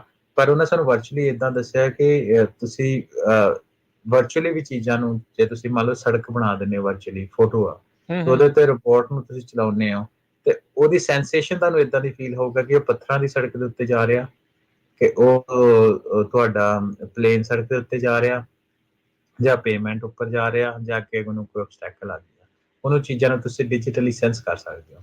ਇਹ ਚੀਜ਼ ਕਾਫੀ ਹੱਦ ਤੱਕ ਗੇਮਿੰਗ ਦੇ ਵਿੱਚ ਵੀ ਪਪੂਲਰ ਆ ਨਾ। ਰਿਮੋਟਸ ਜਿਹੜੇ ਤੁਸੀਂ ਰਿਮੋਟ ਹੁੰਦੇ ਆ PS ਦੇ ਹੋ ਗਏ ਜਾਂ ਐਕਸਬੌਕਸ ਦੇ ਹੋ ਗਏ, ਉਹਦੇ ਵਿੱਚ ਵੀ ਤੁਸੀਂ ਇਹ ਚੀਜ਼ ਦੇਖ ਸਕਦੇ ਹੋ। ਜਦੋਂ ਤੁਸੀਂ ਆਬਸਟੈਕਲ ਕੋਈ ਹਿੱਟ ਕਰਦਾ ਤਾਂ ਜਿਹੜਾ ਹੱਥ ਵਿੱਚ ਤੁਹਾਡਾ ਰਿਮੋਟ ਆ ਉਹਦੇ ਵਿੱਚ ਤੁਸੀਂ ਉਹਨੂੰ ਸੈਂਸ ਕਰ ਸਕਦੇ ਹੋ। ਸੋ ਇਹ ਸਾਰੀਆਂ ਜਿਹੜੀਆਂ ਚੀਜ਼ਾਂ ਇਹਨਾਂ ਨੂੰ ਇਕੱਠੀਆਂ ਕਰਕੇ ਇੰਟਰਡਿਸਿਪਲਿਨਰੀ ਰੋਬੋਟਿਕ ਸੈਂਟਰ ਜਿਹੜਾ ਉਹ ਸਟੈਨਫੋਰਡ ਬਣਾ ਰਹੀ ਆ, ਜਿਹਦੇ ਵਿੱਚ ਏਸ਼ੀਅਨ ਬੱਚੇ ਕਾਫੀ ਸੀ। ਇੱਕ ਬੱਚੇ ਦੇ ਨਾਲ ਮੈਂ ਗੱਲਬਾਤ ਕਰਦਾ ਸੀ, ਉਹ ਆਪਣੀ PhD ਪਰਸੂ ਕਰ ਰਿਹਾ ਸੀ, ਹੈ ਨਾ। ਸੋ ਉਹਦੇ ਵਿੱਚ ਮੇਰੀ ਰਾਜਕਰਨ ਦਿਲੀ ਖਾਹਿਸ਼ ਆ ਕਿ ਸਾਡੀ ਕਮਿਊਨਿਟੀ ਤੋਂ ਵੀ ਕਿਸੇ ਟਾਈਮ ਦੇ ਉੱਤੇ ਕੁਝ ਬੱਚੇ ਜਾ ਕੇ ਰਿਸਰਚ ਕਰਨ। PhD ਦੀ ਕਾਫੀ ਰਿਸਰਚ ਜਿਹੜੀ ਆ ਉਹ ਤੁਹਾਨੂੰ ਸਟਾਈਪੈਂਡ ਮਿਲਦਾ ਕੰਮ ਕਰਨ ਦਾ, ਪੜ੍ਹਾਈ ਕਰਨ ਦਾ। ਸੋ ਅਗੇਨ ਆਪਣੀ ਗੱਲਬਾਤ ਅਖੀਰ ਵਿੱਚ ਗੱਲ ਕਰਾਂਗੇ। ਵਿਸ਼ ਲਿਸਟ ਹੈ ਨਾ ਆਪਣੇ ਬੰਦੇ ਹਰ ਇੱਕ ਦੀ ਹੁੰਦੀ ਆ। ਮੇਰੀ ਇਹ ਆ ਕਿ ਜੇ ਮੈਂ ਅੱਜ ਤੋਂ 10 ਸਾਲਾਂ ਨੂੰ ਸਟੈਨਫੋਰਡ ਜਾਵਾਂ ਜਾਂ 50 ਸਾਲਾਂ ਨੂੰ ਸਟੈਨਫੋਰਡ ਜਾਵਾਂ ਤੇ ਇਹਨਾਂ ਲੈਬਸ ਦੇ ਵਿੱਚ ਕੰਮ ਕਰਦੇ ਮੈਨੂੰ ਆਪਣੇ ਚਲੋ ਹੈ ਤਾਂ ਚਲੋ ਪ੍ਰਮਾਤਮਾ ਦੀ ਕਰਨੀ, ਸਾਰੇ ਲੋਕ ਹੀ ਆਪਣੇ ਹੁੰਦੇ ਆ, ਪਰ ਜਿਹੜੀ ਪੰਜਾਬੀਆਂ ਦੀ ਰਿਪਰੈਜ਼ੈਂਟੇਸ਼ਨ ਜਿਹੜੀ ਆ ਉਹ ਕਾਸ਼ ਹੋਵੇ। ਜੀ ਜੀ। ਸੋ ਕਈ ਕਿੱਤਿਆਂ ਦੇ ਵਿੱਚ ਰੋਬੋਟਿਕਸ ਤੇਜ਼ੀ ਨਾਲ ਆ ਤੇ ਕਈਆਂ ਦੇ ਵਿੱਚ ਸਲੋਲੀ ਆ ਜਿਹੜੀ ਉਹ ਸੌਰੀ AI ਜਿਹੜੀ ਆ ਉਹ ਚੱਲ ਰਹੀ ਹੈਗੀ ਆ। ਏਜ ਨੂੰ ਉਮਰ ਨੂੰ ਲੈ ਕੇ ਕੀ ਜਿਹੜਾ ਦੇਖਿਆ ਆਪਾਂ ਰੀਸੈਂਟਲੀ ਇੱਕ ਰਿਪੋਰਟ ਵੀ ਸ਼ੇਅਰ ਕੀਤੀ ਸੀ ਵੀ ਕੌਣ ਜ਼ਿਆਦਾ ਵੈਲਕਮਿੰਗ ਹੋਣਗੇ AI ਦੇ ਚੇਂਜਸ ਨੂੰ, ਕੌਣ ਥੋੜਾ ਜਿਹਾ ਪੁਸ਼ ਬੈਕ ਜਿਹੜਾ ਉਹ ਕਰ ਰਹੇ ਆ, ਕੀ ਉਹੋ ਜਿਹੀਆਂ ਚਰਚਾਵਾਂ ਵੀ ਉੱਥੇ ਦੇਖਣ ਨੂੰ ਮਿਲੀਆਂ। AI ਨੂੰ ਫੋਕਸ ਜਿਹੜੀਆਂ ਟੈਕਨੋਲੋਜੀਜ਼ ਆ ਕਿ ਉਮਰ ਦੇ ਆਧਾਰ ਦੇ ਉੱਤੇ ਵੀ ਉਹ ਪੁਸ਼ ਕਰ ਰਹੀਆਂ ਵੀ ਕਿਹਦੇ ਵੱਲ ਨੂੰ ਜ਼ਿਆਦਾ ਇਹ ਟੈਕਨੋਲੋਜੀ ਪੁਸ਼ ਕੀਤੀ ਜਾਵੇ? ਡੈਫੀਨੇਟਲੀ ਜਿਹੜਾ AI ਦੀ ਜਿਹੜੀ ਯੂਜ਼ ਆ ਨਾ ਉਹਦਾ ਪਹਿਲਾਂ ਆਪਾਂ ਗੱਲ ਕੀਤੀ ਕਿ ਲੋਕਾਂ ਦੇ ਵਿੱਚ ਨੈਗੇਟਿਵ ਸੈਂਟੀਮੈਂਟ ਬਹੁਤ ਆ ਫॉर ਰੀਅਲ ਰੀਜ਼ਨਸ, ਕਾਰਨ ਨਹੀਂ ਆ ਉਹਦੇ, ਕੋਈ ਹਵਾ 'ਚ ਬੜੀਆਂ ਗੱਲਾਂ ਨਹੀਂ ਆ। ਪਰ ਜਦੋਂ ਤੁਸੀਂ AI ਆਰਟੀਫਿਸ਼ੀਅਲ ਇੰਟੈਲੀਜੈਂਸ ਤੋਂ ਚੀਜ਼ਾਂ ਨੂੰ ਸਮਝਦੇ ਹੋ, ਜਦੋਂ ਆਪਾਂ ਇੱਥੇ ਗੱਲਬਾਤ ਕਰ ਰਹੇ ਹਾਂ ਉਹਨੂੰ ਸਮਝਣ ਦੀ ਕੋਸ਼ਿਸ਼ ਕਰ ਰਹੇ ਹਾਂ, ਤੇ ਫਿਰ ਜਿਹੜੇ ਲੋਕਾਂ ਜਿਹੜੇ ਸੈਂਟੀਮੈਂਟ ਹੈ ਨਾ ਰਾਜ ਕਰਨ ਪੋਜ਼ਿਟਿਵ ਹੋ ਜਾਂਦੇ ਆ, ਕਿਉਂਕਿ ਜਦੋਂ ਅਨਨੋਨ ਚੀਜ਼ ਤੋਂ ਹਰ ਇੱਕ ਬੰਦੇ ਨੂੰ ਡਰ ਲੱਗਦਾ, ਤੇ ਪਰ ਜਦੋਂ ਚੀਜ਼ਾਂ ਦੀ ਆਪਾਂ ਹੌਲੀ ਹੌਲੀ ਪਰਤ ਉਹਨੂੰ ਖੋਲ੍ਹਣ ਦੀ ਕੋਸ਼ਿਸ਼ ਕਰਦੇ ਹਾਂ, ਚੀਜ਼ਾਂ ਦੀ ਸਮਝ ਆਉਂਦੀ ਆ, ਤੇ ਫਿਰ ਉਹ ਜਿਹੜਾ ਡਰ ਆ ਉਹ ਕਾਫੀ ਹੱਦ ਤੱਕ ਘੱਟ ਜਾਂਦਾ, ਜਿਹੜਾ ਸੈਂਟੀਮੈਂਟ ਆ ਉਹ ਪੋਜ਼ਿਟਿਵ ਹੋਣ ਲੱਗ ਪੈਂਦਾ। ਸੋ ਏਜ ਦੀ ਆਪਾਂ ਗੱਲ ਕਰੀਏ ਤੇ ਉਹਦੇ ਵਿੱਚ ਪਹਿਲਾਂ ਵੀ ਆਪਾਂ ਆਪਣੇ ਸ਼ੋਜ਼ ਦੇ ਵਿੱਚ ਗੱਲਬਾਤ ਕੀਤੀ ਕਿ ਜਿਹੜੇ ਅਗਲੀ ਆਉਣ ਵਾਲੇ ਜਨਰੇਸ਼ਨਸ ਆ, ਜੈਨ ਜ਼ੀ ਹੋ ਗਏ ਜਾਂ ਹੋਰ, ਉਹ ਜ਼ਿਆਦਾ ਦੇਰ ਮੋਰ ਅਡੈਪਟਿਵ, ਪੋਜ਼ਿਟਿਵ ਸੈਂਟੀਮੈਂਟ ਰੱਖਦੇ ਆ। ਹੁਣ ਉਹਦੇ ਵਿੱਚ ਡਿਪੈਂਡ ਕਰਦਾ ਤੁਸੀਂ ਫੀਲਡ ਕਿਹੜੇ ਵਿੱਚ ਗੱਲ ਕਰ ਰਹੇ। ਬੜਾ ਇੰਟਰਸਟਿੰਗ ਫੈਕਟ ਮੇਰੇ ਸਾਹਮਣੇ ਇੱਥੇ ਇੱਕ ਆਇਆ ਕਿ ਜਦੋਂ ਅਸੀਂ ਰੋਬੋਟਿਕਸ ਦੀ ਹੈਲਪ ਲੈਂਦੇ ਹਾਂ ਨਾ, ਚੈਟਬੋਟ ਅੱਜ ਕੱਲ੍ਹ ਚੈਟ GPT ਤੋਂ ਬਾਅਦ ਕਾਫੀ ਪਪੂਲਰ ਹੋਏ, ਮੈਡੀਕਲ ਫੀਲਡ ਦੇ ਵਿੱਚ ਵੀ ਆ। ਉਹਦੇ ਵਿੱਚ ਨਾ ਇੱਕ ਪਰਟੀਕੂਲਰ ਕੇਸ ਤਾਂ ਮੈਂ ਤੁਹਾਡੇ ਨਾਲ ਸ਼ੇਅਰ ਕਰਦਾ ਮੈਂਟਲ ਹੈਲਥ ਦਾ। ਸੋ ਮੈਂਟਲ ਉੱਦਾਂ ਜੇ ਦੇਖਿਆ ਜਾਏ ਤੇ ਜਿਹੜੀ ਮਿਲੇਨੀਅਲਸ ਤੋਂ ਪੁਰਾਣੀ ਬੇਬੀ ਬੂਮਰ ਔਰ ਹੈਗੀ ਹੈ ਜਿਹੜੀ ਜਨਰੇਸ਼ਨ, ਉਹ ਇਹਨੂੰ ਲੈ ਕੇ ਨੈਗੇਟਿਵ ਸੈਂਟੀਮੈਂਟ ਆ। ਪਰ ਜਦੋਂ ਮੈਂਟਲ ਹੈਲਥ ਦੀ ਗੱਲ ਕਰਦੇ ਆ, ਸੋ ਉਹਦੇ ਵਿੱਚ ਉਹਨਾਂ ਦਾ ਜਿਹੜਾ ਸਰਵੇ ਕੀਤਾ ਗਿਆ ਉਹਦੇ ਵਿੱਚ ਲੋਕ ਉਹ ਜ਼ਿਆਦਾ ਸੀ ਪ੍ਰੋ ਕਿ ਅਸੀਂ ਰੋਬੋਟਿਕਸ ਦੀ ਹੈਲਪ ਆਪਣਾ ਚੈਟਬੋਟ ਤੇ ਆਪਾਂ ਹੈਲਪ ਲੈਣ ਨੂੰ ਸਾਨੂੰ ਜ਼ਿਆਦਾ ਕੰਫਰਟੇਬਲ ਸੀ। ਸੋ ਉਹਦਾ ਕਾਰਨ ਕੀ ਮੰਨਿਆ, ਇਹ ਕੀ ਕਾਰਨ ਹੋਇਆ, ਅਨੋਮਲੀ ਕਿਉਂ ਆ? ਉਹਦਾ ਕਾਰਨ ਇਹ ਹੈ ਕਿ ਮੈਂਟਲ ਹੈਲਥ ਦੀ ਵੇਖੋ ਗੱਲਬਾਤ ਕਰਨੀ ਸੌਖੀ ਨਹੀਂ ਹੁੰਦੀ, ਅਸੀਂ ਬਾਰ-ਬਾਰ ਦੇਖਿਆ।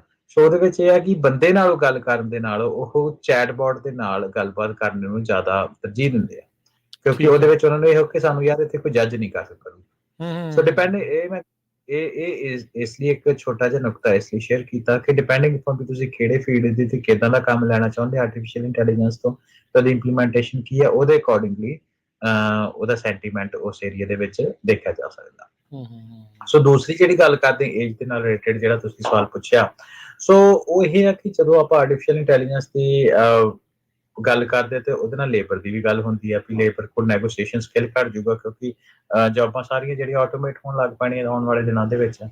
ਤੇ ਉਹਦਾ ਆਨਸਰ ਜਿਹੜੇ ਉੱਥੋਂ ਦੇ ਪ੍ਰੋਫੈਸਰ ਆ ਉਹਨਾਂ ਨੇ ਇੱਕ ਸਾਹਮਣੇ ਲੈ ਕੇ ਹੋਰ ਚੀਜ਼ ਦੇ ਤੇ ਉੱਥੇ ਪ੍ਰੋਫੈਸਰ ਸੀ ਇਕਨੋਮਿਕਸ ਦੇ, ਉਹਨਾਂ ਦੇ ਨਾਲ ਗੱਲਬਾਤ ਹੋਈ।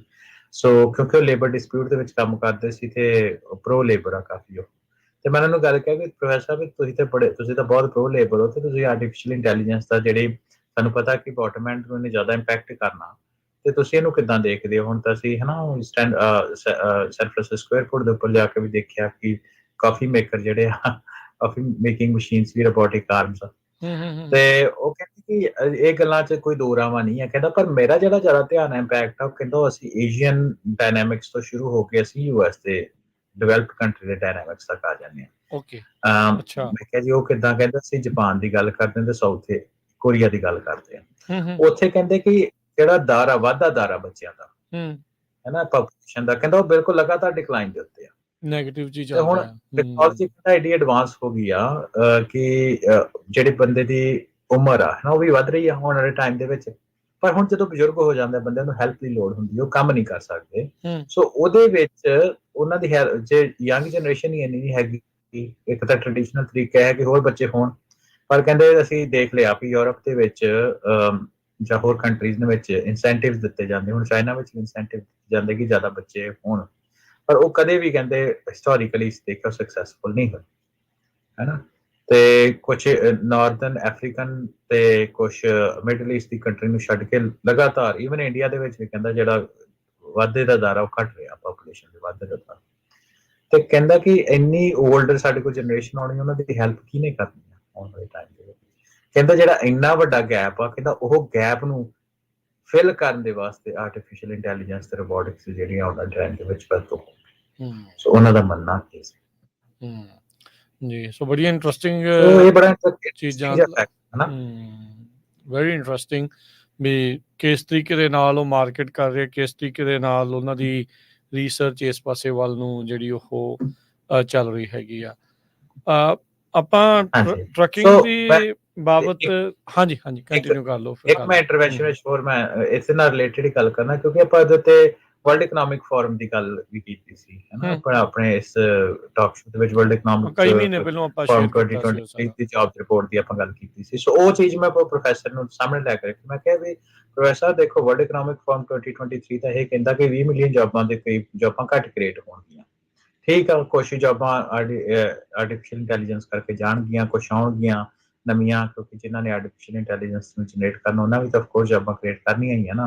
ਪਰ ਫਿਰ ਵੀ ਜਿਹੜਾ ਨੈਟ ਡੈਲਟਾ ਹੈਗਾ, ਉਹ ਕਹਿੰਦਾ, ਮੈਂ ਕਹਿੰਦਾ ਉਹ ਤਕਰੀਬਨ 20 ਮਿਲੀਅਨ ਦਾ ਮੰਨਿਆ ਜਾ ਰਿਹਾ ਅਗਲੇ 2030 ਤੱਕ। ਉਹਨੂੰ ਤੁਸੀਂ ਕਿੱਦਾਂ ਦੇਖਦੇ ਹੋ? ਉਹ ਕਹਿੰਦਾ ਚਲੋ, ਉਹ ਮੈਂ ਕਹਿੰਦਾ ਮੈਂ ਵੀ ਉਹ ਰਿਪੋਰਟ ਪੜ੍ਹੀ ਆ, ਪਰ ਜੇ ਤੁਸੀਂ ਡੈਮੋਗ੍ਰਾਫਿਕਸ ਦੇਖੋ ਤੇ ਕਿਸੇ ਵੀ ਨੇਸ਼ਨ ਸਟੇਟ ਦੀ ਆਪਾਂ ਗੱਲ ਕਰਦੇ ਤਾਂ ਉਹਦੇ ਕੋਲ ਦੋ ਹੀ ਤਰੀਕੇ ਆ ਆਪਣੇ ਜਿਹੜੇ 올ਡਰ ਜਨਰੇਸ਼ਨ ਉਹਨੂੰ ਸਾਂਭਣ ਦੇ, ਕਿਉਂਕਿ ਐਕਚੁਅਲੀ ਤਿੰਨ ਤਰੀਕੇ ਆ। ਇਹ ਪਹਿਲਾ ਤਰੀਕਾ ਤੇ ਇਹ ਹੈ ਕਿ ਵੱਧ ਤੋਂ ਵੱਧ ਬੱਚੇ ਹੋਣ, ਕਹਿੰਦਾ ਉਹ ਅਸੀਂ ਵੇਖਿਆ ਕਦੇ ਵੀ ਵਰਕ ਨਹੀਂ ਕਰਦੇ। ਕਹਿੰਦਾ ਦੂਸਰਾ ਤਰੀਕਾ ਹੈ ਕਿ ਰਿਟਾਇਰਮੈਂਟ ਦੀ ਏਜ ਹੀ ਵਧਾ ਦਿਓ, ਤੇ ਉਹਨੇ ਐਗਜ਼ਾਮਪਲ ਦਿੱਤੀਆਂ ਫਰਾਂਸ ਦੀਆਂ, ਕਿੱਦਾਂ ਉੱਥੇ ਕਹਿ ਲਓ ਕਿ ਡੈਮੋਨਸਟ੍ਰੇਸ਼ਨ ਹੋਏ ਐਂਟੀ ਗਵਰਨਮੈਂਟ, ਜਦੋਂ ਉਹਨਾਂ ਏਜ ਵਧਾਉਣ ਦੀ ਕੋਸ਼ਿਸ਼ ਕੀਤੀ, ਕਹਿੰਦੇ ਇਹ ਵੀ ਪੋਲੀਟੀਕਲ ਰੀਜ਼ਨ ਕਰਕੇ ਪੋਸੀਬਲ ਨਹੀਂ ਆ। ਤੇ ਤੀਸਰੀ ਇਹ ਆ ਕਿ ਜੇ ਉੱਥੋਂ ਦੀ ਇਮੀਗ੍ਰੇਸ਼ਨ ਵਧਾ ਲਓ, ਜਿੱਦਾਂ ਕੈਨੇਡਾ ਕਰ ਰਿਹਾ, ਕੈਨੇਡਾ ਨੇ ਇੱਕ ਹਿਸਾਬ ਦੇ ਨਾਲ ਓਪਨ ਇਮੀਗ੍ਰੇਸ਼ਨ ਹੀ ਰੱਖੀ ਹੋਈ ਹੈ ਕਿ ਵੱਧ ਤੋਂ ਵੱਧ ਜਿਹੜੇ ਯੰਗ ਜਨਰੇਸ਼ਨ ਅਲਾਉਡ। ਕਹਿੰਦਾ ਜਦੋਂ ਅਸੀਂ ਪਾਲਿਸੀ ਮੇਕਿੰਗ ਦੀ ਗੱਲ ਕਰਦੇ ਨਾ, ਤੇ ਚਲੋ ਬਿਕਟ ਜਿਹਾ ਕਮੈਂਟ ਵੀ ਮੈਨੂੰ ਲੱਗਾ, ਪਰ ਚਲੋ ਜੋ ਹੈਗੀ ਰਿਐਲਿਟੀ ਹੈ ਹੀ ਆ। ਉਹ ਕਹਿੰਦੇ ਇਹ ਆ ਕਿ ਪਹਿਲੇ 20 ਸਾਲ ਤੱਕ 18 ਤੋਂ 20 ਸਾਲ ਤੱਕ ਕਹਿੰਦਾ ਕੋਈ ਆਊਟਪੁੱਟ ਨਹੀਂ ਹੁੰਦੀ ਬੰਦੇ ਤੋਂ ਨਾ। ਆਊਟਪੁੱਟ ਦੇ ਹਿਸਾਬ ਨਾਲ ਦੇਖਦੇ ਆ ਬੰਦੇ ਨੂੰ ਜਦੋਂ ਲੇਬਰ ਸਟੈਟਿਸਟਿਕਸ ਦੀ ਗੱਲ ਕਰਦੇ ਆ, ਤੇ ਕਹਿੰਦਾ ਸਾਰੀ ਇਨਪੁਟ ਹੀ ਇਨਪੁਟ ਆ। ਤੇ ਇਕਨੋਮੀ ਨੇ ਉਸ ਪਹਿਲੇ 20 ਸਾਲ ਦੇ ਵਿੱਚ ਇਨਪੁਟ ਦੇਣੀ ਹੈ, ਤੇ ਉਹਨੂੰ ਮੈਂ ਉਸੇ ਵੇਲੇ ਦਿਮਾਗ ਦੇ ਵਿੱਚ ਇਹ ਵੀ ਪੰਜਾਬ ਜਿਹੜਾ ਉਹ ਬਿਲਕੁਲ ਇਨਪੁਟ ਦੇ ਰਿਹਾ, ਉਹਦਾ ਬੈਨੀਫਿਟ ਕੌਣ ਲੈ ਰਿਹਾ? ਕੈਨੇਡਾ ਲੈ ਰਿਹਾ। ਜੇ ਅਸੀਂ ਆਪਣੀ ਇਮੀਗ੍ਰੇਸ਼ਨ ਦੀ ਗੱਲ ਕਰੀਏ, ਸੋ ਉਹਨੂੰ ਇਕਨੋਮਿਕਸ ਦੇ ਹਿਸਾਬ ਦੇ ਨਾਲ ਤੁਸੀਂ ਇਸ ਤਰ੍ਹਾਂ ਦੇਖਦੇ ਹੋ। ਸੋ ਇਦਾਂ ਦੀ ਗੱਲਾਂ ਬਾਤਾਂ ਜੇ ਉਹ ਉਦਾਂ ਦੇ ਐਸਪੈਕਟ ਜਿਹੜੇ ਆਪਾਂ ਆਮ ਜ਼ਿੰਦਗੀ ਦੇ ਵਿੱਚ ਨਹੀਂ ਸੋਚੇ ਹੁੰਦੇ, ਉਹ ਆਪਾਂ ਨੂੰ ਦੇਖਣ ਨੂੰ ਮਿਲੇ। ਹੋਰ ਵੀ ਆਪਾਂ ਗੱਲਾਂ ਬਾਤਾਂ ਜਾਰੀ ਰੱਖਾਂਗੇ ਆਪਣੇ ਇਸ ਸ਼ੋਅ ਦੇ ਵਿੱਚ। ਜੀ, ਲੇਬਰ ਸ਼ਾਰਟੇਜ ਨੂੰ ਲੈ ਕੇ ਕਿੱਦਾਂ ਜਿਹੜਾ ਉਹ ਕਰ ਰਹੇ ਆ, ਕੀ ਵਾਕਿਆ ਲੇਬਰ ਸ਼ਾਰਟੇਜ ਹੈਗੀ ਆ? ਇੱਕ ਪਾਸੇ ਡਾਰੀਆਂ ਜਿਹੜੀ ਉਹ ਨੈਗੇਟਿਵ ਇੰਪੈਕਟ ਆਪਾਂ AI ਦਾ, ਤਾਂ ਇਹ ਕਹਿ ਰਹੇ ਆ ਵੀ ਲੋਕਾਂ ਦੀਆਂ ਜੌਬ ਚਲੇ ਜਾਣਗੀਆਂ, ਤੇ ਇਹ ਵਾਲੇ ਪਾਸਿਓਂ ਇਹ ਆਉਂਦਾ ਵੀ ਨਹੀਂ, ਜਿਹੜੀ ਜੌਬਸ ਦੀ ਘਾਟ ਆ ਉਸ ਨੂੰ ਇਹ ਆਪਣਾ ਪੂਰੀਆਂ ਕਰਨ ਦੀ ਜਿਹੜੀ AI ਆ ਉਹ ਕਵਾਇਦ ਜਿਹੜੀ ਉਹ ਕਰ ਰਹੀ ਆ। ਸੋ ਇਹ ਬੈਲੈਂਸ ਕਿਹੜੇ ਇੱਕ ਪਾਸੇ ਆ, ਕਿੱਥੇ ਸਟੈਂਡ ਕਰ ਰਿਹਾ ਹੈ? ਸੋ ਇੱਕ ਤਾਂ ਇੰਬੈਲੈਂਸ ਜਿਹੜਾ ਹਮੇਸ਼ਾ ਰਿਹਾ, ਉਹ ਅੱਜ ਦੇ ਟਾਈਮ ਦੇ ਵਿੱਚ ਵੀ ਹੈਗਾ। ਤੁਸੀਂ ਅਮਰੀਕਾ ਦੀ ਵੀ ਆਪਾਂ ਗੱਲ ਕਰ ਰਹੇ ਹਾਂ ਨਾ, ਅਮਰੀਕਾ ਦੇ ਵਿੱਚ ਵੀ ਤੁਸੀਂ ਜਦੋਂ ਜੌਬਸ ਰਿਪੋਰਟ ਆਉਂਦੀਆਂ ਹਰ ਮਹੀਨੇ, ਤੇ ਉਹਦੇ ਵਿੱਚ ਵੀ ਦੇਖਦੇ ਵੀ ਕਿੰਨੇ ਜ਼ਿਆਦਾ ਜੌਬਾਂ ਜਿਹੜੀਆਂ ਓਪਨ ਆ ਅਮਰੀਕਾ ਵਿੱਚ, ਜਿਹੜੇ ਫੁੱਲਫਿਲ ਨਹੀਂ ਹੋ ਰਹੀਆਂ। ਕੱਲੇ ਅਮਰੀਕਾ ਦੀ ਅਸੀਂ ਗੱਲ ਕਰ ਲਈ ਹਾਂ, ਬਾਹਰ ਚਲੋ ਵੱਖਰੀ ਗੱਲ ਆ। ਤੇ ਉਹਦੇ ਵਿੱਚ ਰਾਜਕਰਨ ਇਹ ਆ ਕਿ ਜਿਹੜਾ ਅਮਰੀਕਾ ਵਾ ਉਹਦੇ ਵਿੱਚ ਲੋਕ ਹੈਗੇ ਆ, ਜੌਬਾਂ ਹੈਗੀਆਂ, ਤੇ ਫਿਰ ਕੀ ਹੈ ਨਾ, ਸਮੱਸਿਆ ਕਿੱਥੇ ਆ? ਸਮੱਸਿਆ ਹੈਗੀ ਆ ਕਿ ਜਿੱਦਾਂ ਦੀ ਜੌਬਾਂ ਦੇ ਲਈ ਲੋਕ ਚਾਹੀਦੇ, ਉਦਾਂ ਦੇ ਸਕਿਲਡ ਲੋਕ ਨਹੀਂ ਹੈਗੇ। ਸੋ ਮੁੱਖ ਦੀ ਗੱਲ ਇੱਥੇ ਆ, ਹੈ ਨਾ। ਸੋ ਜਦੋਂ ਆਰਟੀਫਿਸ਼ੀਅਲ ਇੰਟੈਲੀਜੈਂਸ ਦੀ ਆਪਾਂ ਗੱਲ ਕਰਦੇ ਹਾਂ, ਹੁਣ ਮਾਈਕਰੋਸਾਫਟ ਦਾ ਮਿਸਾਲ ਦੇ ਤੌਰ ਦੇ ਉੱਤੇ ਕੋਪਾਇਲਟ ਆ, ਹੈ ਨਾ, ਪ੍ਰੋਜੈਕਟ ਕੋਪਾਇਲਟ ਦੇ ਵਿੱਚ ਉਹ ਕੋਡ ਅਸਿਸਟ ਕਰ ਦਿੰਦਾ, ਹੋਰ ਵੀ ਕੰਮ ਕਰਦਾ, ਕੋਡ ਅਸਿਸਟ ਕਰਦਾ ਤੁਹਾਨੂੰ ਰਾਈਟ ਕਰਨ ਦੇ ਵਿੱਚ। ਸੋ ਉਹਦੇ ਵਿੱਚ ਰਾਜਕਰਨ ਜੇ ਆਪਾਂ ਕੋਈ ਸੌਫਟਵੇਅਰ ਇੰਜੀਨੀਅਰ ਨਹੀਂ ਹੈਗੇ, ਤੇ ਕੋਪਾਇਲਟ ਜਿਹੜਾ ਉੱਥੇ ਆ ਕੇ ਤੁਹਾਡੀ ਹੈਲਪ ਕਰ ਸਕਦਾ। ਜਿੱਥੇ ਤੁਹਾਨੂੰ, ਮੈਂ ਹਾਈਪੋਥੈਟੀਕਲ ਨੰਬਰ ਹੀ ਲੈ ਰਿਹਾ, ਜਿੱਥੇ ਤੁਹਾਨੂੰ 10 ਇੰਜੀਨੀਅਰ ਚਾਹੀਦੇ, ਉੱਥੇ ਤੁਹਾਡਾ 5 ਦਿਨ ਅੱਜ ਦੇ ਦਿਨ ਵਿੱਚ ਜਾਂ 6 ਦੇ ਨਾਲ ਅੱਜ ਦੇ ਦਿਨ ਵਿੱਚ ਗੱਲ ਹੋ ਜਾਣੀ। ਸੋ ਜਿਹੜਾ ਕੋਡਿੰਗ ਦਾ ਐਕਸਪੀਰੀਅੰਸ ਉਹ ਹਰ ਇੱਕ ਦਾ ਹੁੰਦਾ ਨਹੀਂ ਆ। ਸੋ ਮੈਨੂੰ ਸੋ ਡਿਮਾਂਡ ਬੇਸਡ, ਜਿੱਦਾਂ ਦੀ ਡਿਮਾਂਡ ਹੈਗੀ ਹੈ ਲੇਬਰ ਦੀ, ਆਰਟੀਫਿਸ਼ੀਅਲ ਇੰਟੈਲੀਜੈਂਸ ਇੰਡਸਟਰੀ ਜਾਂ ਜਿਹੜੀਆਂ ਨਵੀਆਂ ਸਟਾਰਟਅਪਸ ਆ ਰਹੀਆਂ ਵਾ, ਉਹ ਉੱਥੇ ਆ ਕੇ ਕੰਮ ਕਰਨ ਦੀ ਕੋਸ਼ਿਸ਼ ਕਰ ਰਹੀਆਂ ਵਾ। ਕਿ ਜਿੱਥੇ ਉਹ ਲੇਬਰ ਸ਼ਾਰਟੇਜਸ ਵਾਲਾ ਜਿਹੜਾ ਕੰਮ ਉਹਨਾਂ ਦਾ ਪੂਰਾ ਹੋ ਜਾਏ। ਸੋ ਅਗੇਨ ਡਿਮਾਂਡ ਗੱਲ ਤਾਂ ਸਾਰੀ ਡਿਮਾਂਡ ਸਪਲਾਈ ਦੀ ਹੁੰਦੀ ਆ। ਸੋ ਆਰਟੀਫਿਸ਼ੀਅਲ ਇੰਟੈਲੀਜੈਂਸ ਨੂੰ ਯੂਜ਼ ਕਰਕੇ ਡਿਮਾਂਡ ਸਪਲਾਈ ਸਟਾਰਟਅਪਸ ਆ ਰਹੀਆਂ ਉਸ ਕੰਮ ਦੇ ਵਿੱਚ, ਜਿੱਥੇ ਉਹਨਾਂ ਨੂੰ ਉਹ ਫੁਲਫਿਲ ਕਰ ਸਕਣ, ਗੈਪ ਫੁਲਫਿਲ ਕਰ ਸਕਣ। ਜੀ ਜਾਂਦੇ ਜਾਂਦੇ ਹਰਵਿੰਦਰ ਗੱਲ ਕਰਦੇ ਆ ਟੈਸਲਾ ਨੂੰ ਜਿਹੜਾ ਲੈ ਕੇ ਅੱਜ 10% ਵਰਕਫੋਰਸ ਲੇ ਆਫ ਕਰਨ ਦਾ ਐਲਾਨ ਕੀਤਾ ਆ। ਟੈਸਲਾ ਵਾਲਿਆਂ ਨੇ ਚਿੱਠੀ ਜਿਹੜੀ ਉਹਨਾਂ ਨੂੰ ਘੱਲੀ ਆ। ਅਨਫੋਰਚੂਨੇਟਲੀ ਹਜ਼ਾਰਾਂ ਹੀ ਲੋਕ ਅਜਿਹੇ ਆ ਜਿਨ੍ਹਾਂ ਨੂੰ ਉਹ ਚਿੱਠੀ ਕਾਹਦੀ ਈਮੇਲ ਦੇ ਜ਼ਰੀਏ ਲੇ ਆਫ ਜਿਹੜੇ ਉਹ ਹੋਏ ਆ। ਇਹਦਾ ਵੀ AI ਦੇ ਨਾਲ ਕੋਈ ਸੰਬੰਧ ਆ? ਉਹਨਾਂ ਤੇ ਨਹੀਂ ਕੋਈ ਦੱਸਿਆ ਕਿ ਇਹਦਾ AI ਦੇ ਨਾਲ ਸੰਬੰਧ ਹੈ ਜਾਂ ਨਹੀਂ ਹੈ। ਇੱਕ ਉਹਦਾ ਕਾਰਨ ਪ੍ਰਾਇਮਰੀਲੀ ਇਹ ਮੰਨਿਆ ਜਾ ਰਿਹਾ ਕਿ ਦੇਖੋ ਚਾਈਨਾ ਨੇ ਬਹੁਤ ਕੰਪੀਟੀਸ਼ਨ ਦਿੱਤਾ ਟੈਸਲਾ ਨੂੰ। ਸੋ ਟੈਸਲਾ ਫੈਕਟਰੀਜ਼ ਉਹ ਕਾਫੀ ਹੱਦ ਤੱਕ ਆਟੋਮੇਟਡ ਆ, ਤਾਂ ਹੀ ਉਹ ਅਮਰੀਕਾ ਵਿੱਚ ਮੈਨੂਫੈਕਚਰਿੰਗ ਕਰਕੇ ਪ੍ਰੋਫਿਟ ਵਿੱਚ ਜਾ ਰਿਹਾ। ਉਹਨਾਂ ਦਾ ਰੀਜ਼ਨ ਇਹ ਹੈ ਕਿ ਗਵਰਨਮੈਂਟ ਰੀਬੇਟਸ ਉਹਨਾਂ ਕੋਲ ਹੈਗੀਆਂ ਕਾਫੀ, ਮੇਡ ਇਨ ਅਮਰੀਕਾ ਹੋਣ ਕਰਕੇ। ਨਾਲ ਦੀ ਨਾਲ ਰਾਜਗਨ ਇਹ ਹੈ ਕਿ BYD ਹੋ ਗਈਆਂ ਜਾਂ ਹੋਰ ਕੈਨੇਡੀਅਨ ਜਿਹੜੀਆਂ ਚਾਈਨੀਜ਼ ਕੰਪਨੀਜ਼ ਹੋ ਗਈਆਂ ਹਨਾ, ਉਹਨਾਂ ਦਾ ਇਹਦੇ ਉੱਤੇ ਬਹੁਤ ਇੰਪੈਕਟ ਪਿਆ। ਤੇ ਦੂਸਰਾ ਇਹ ਆ ਵੀ ਜਿਹੜਾ ਐਂਥੂਸੀਆਜ਼ਮ ਸੀ ਬਹੁਤ ਜ਼ਿਆਦਾ ਇਹਦਾ ਇਲੈਕਟ੍ਰਿਕ ਵਹੀਕਲਸ ਦਾ, ਉਹ ਵੀ ਥੋੜਾ ਘਟਿਆ। ਸੋ ਕਹਿਣ ਦਾ ਮਤਲਬ ਕਿ ਟੈਸਲਾ ਦੇ ਲਈ ਪਰਫੈਕਟ ਸਟਾਰਮ ਆਇਆ ਤੇ ਉਹਦੇ ਕਰਕੇ ਉਹਨਾਂ ਨੂੰ ਘਟਣਾ ਪਿਆ। ਕਿਉਂਕਿ ਦੂਸਰਾ ਕਾਰਨ ਇਹ ਹੈ ਕਿ ਚਾਈਨਾ ਦੇ ਨਾਲ ਕੰਪੀਟੀਸ਼ਨ ਦੇ ਵਿੱਚ ਉਹ ਇੱਕ, ਜੇ ਮੈਂ ਗਲਤ ਨਾ ਹੋਵਾਂ, ਇੱਕ ਮਾਡਲ 2 ਆ ਸ਼ਾਇਦ ਉਹਦਾ ਨਾਮ, ਇੱਕ ਮਾਡਲ ਕੱਢ ਰਹੇ ਸੀ ਜਿਹਦੀ ਕਾਸਟ $50,000 ਹੋਏਗੀ। ਸੋ ਉਹ ਵੀ ਆਈ ਥਿੰਕ ਉਹਨਾਂ ਆਪਣਾ ਪ੍ਰੋਜੈਕਟ ਸਕ੍ਰੈਪ ਕਰਕੇ ਹੁਣ ਉਹਨਾਂ ਆਟੋਮੇਟਿਡ ਟੈਕਸੀਜ਼ ਦੇ ਉੱਤੇ ਆਪਣਾ ਫੋਕਸ ਜਿਹੜਾ ਉਹ ਦੇਣਾ ਸ਼ੁਰੂ ਕਰ ਦਿੱਤਾ। ਸੋ ਆਟੋਮੇਟਿਡ ਟੈਕਸੀ ਮਤਲਬ ਇਹ ਕਿ ਆਰਟੀਫਿਸ਼ੀਅਲ ਇੰਟੈਲੀਜੈਂਸ ਦੀ ਯੂਜ਼ੇਜ।